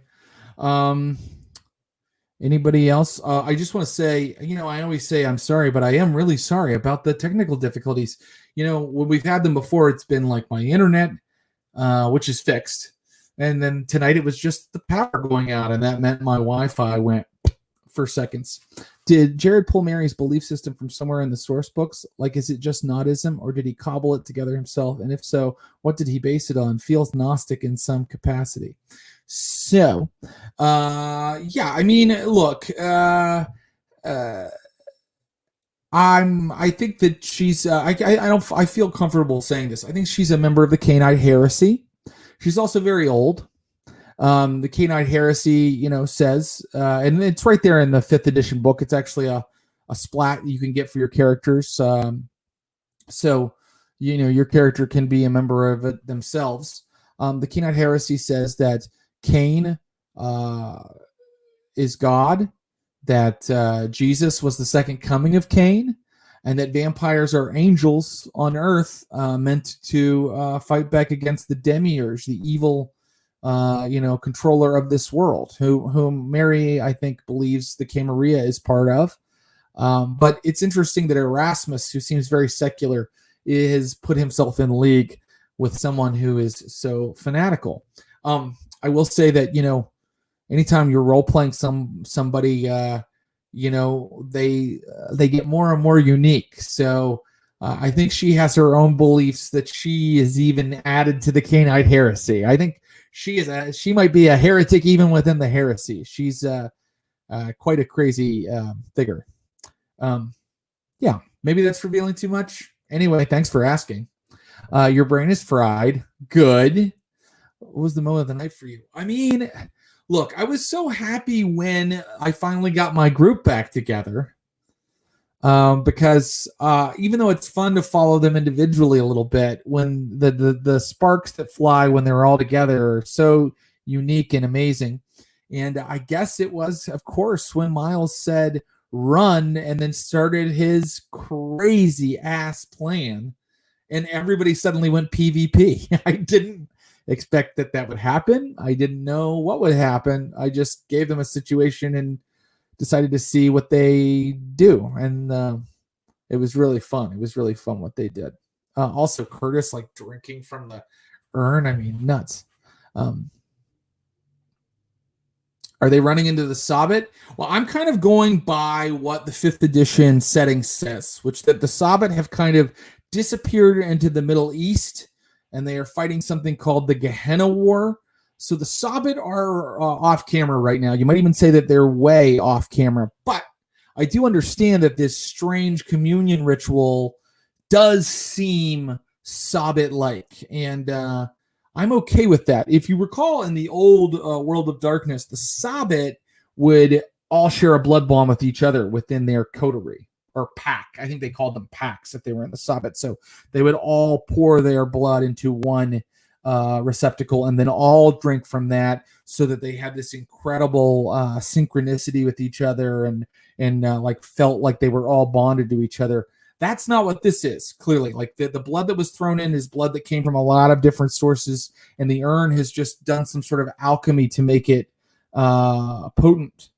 So this is different, but I think it's cool that you're thinking of the Sobbit. I love the Sobbit. Hey, Aldrin, how's it going, buddy? Aldrin's a pal of mine. We've played some games together. Who am I rooting for, Miles or Jen or Curtis? I have no dog in this fight. I'm legitimately curious to see if the players end up on the Anarch side at the end of this, or if they end up in the Camarilla, stay in the Camarilla. I think it could really go either way, even for Miles. You know, his story going forward might be trying to resist a blood bond.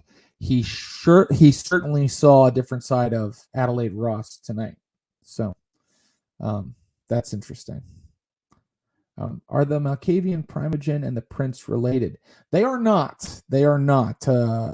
Mason Allberger has a different sire than Adelaide Ross, and she did not sire him.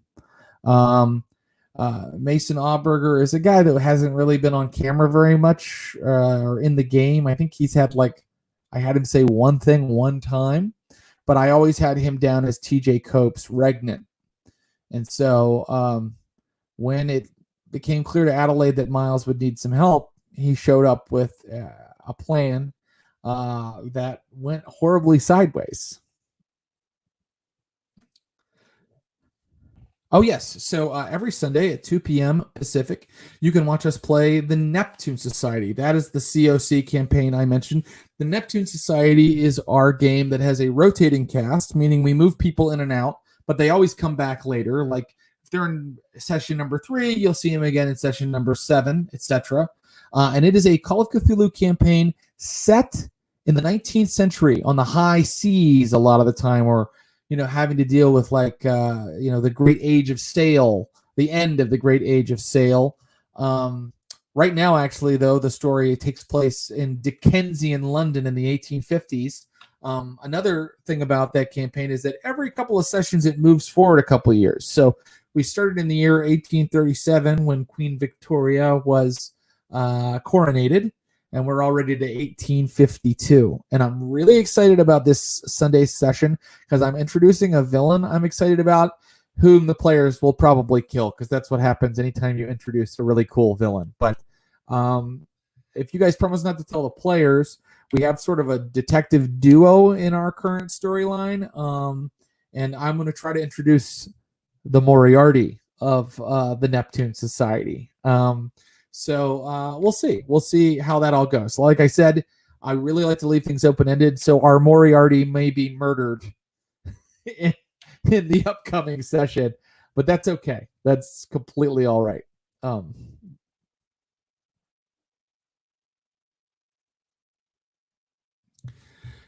To be frank, it will. Yes, it could change. The basic plan won't change, but a lot of the details will. And that was sort of my pitch to Gen Con and to the people that I was offering to come play with us on Stream of Blood. You know, it's a digital con this year, which is in some ways kind of a bummer, but like, how could we make it special? And I know that we're still a growing channel, but you know, I thought what would be cool is if we gave people an actual opportunity to affect our storyline, which means that also their game will be affected by what happens here the next couple of weeks.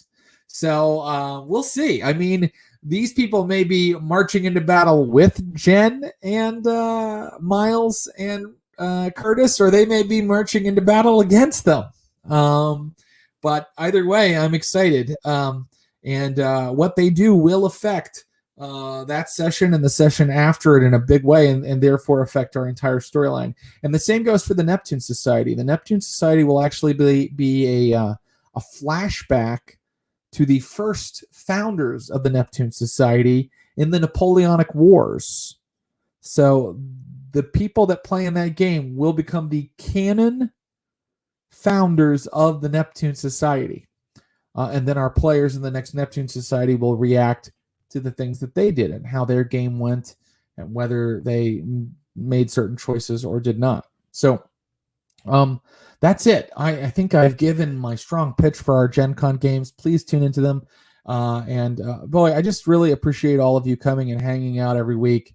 This has been kind of an experiment at first, and now it's an obsession. It's my favorite thing that I do every week. So thanks again. And until next time, #GetPink. Good night.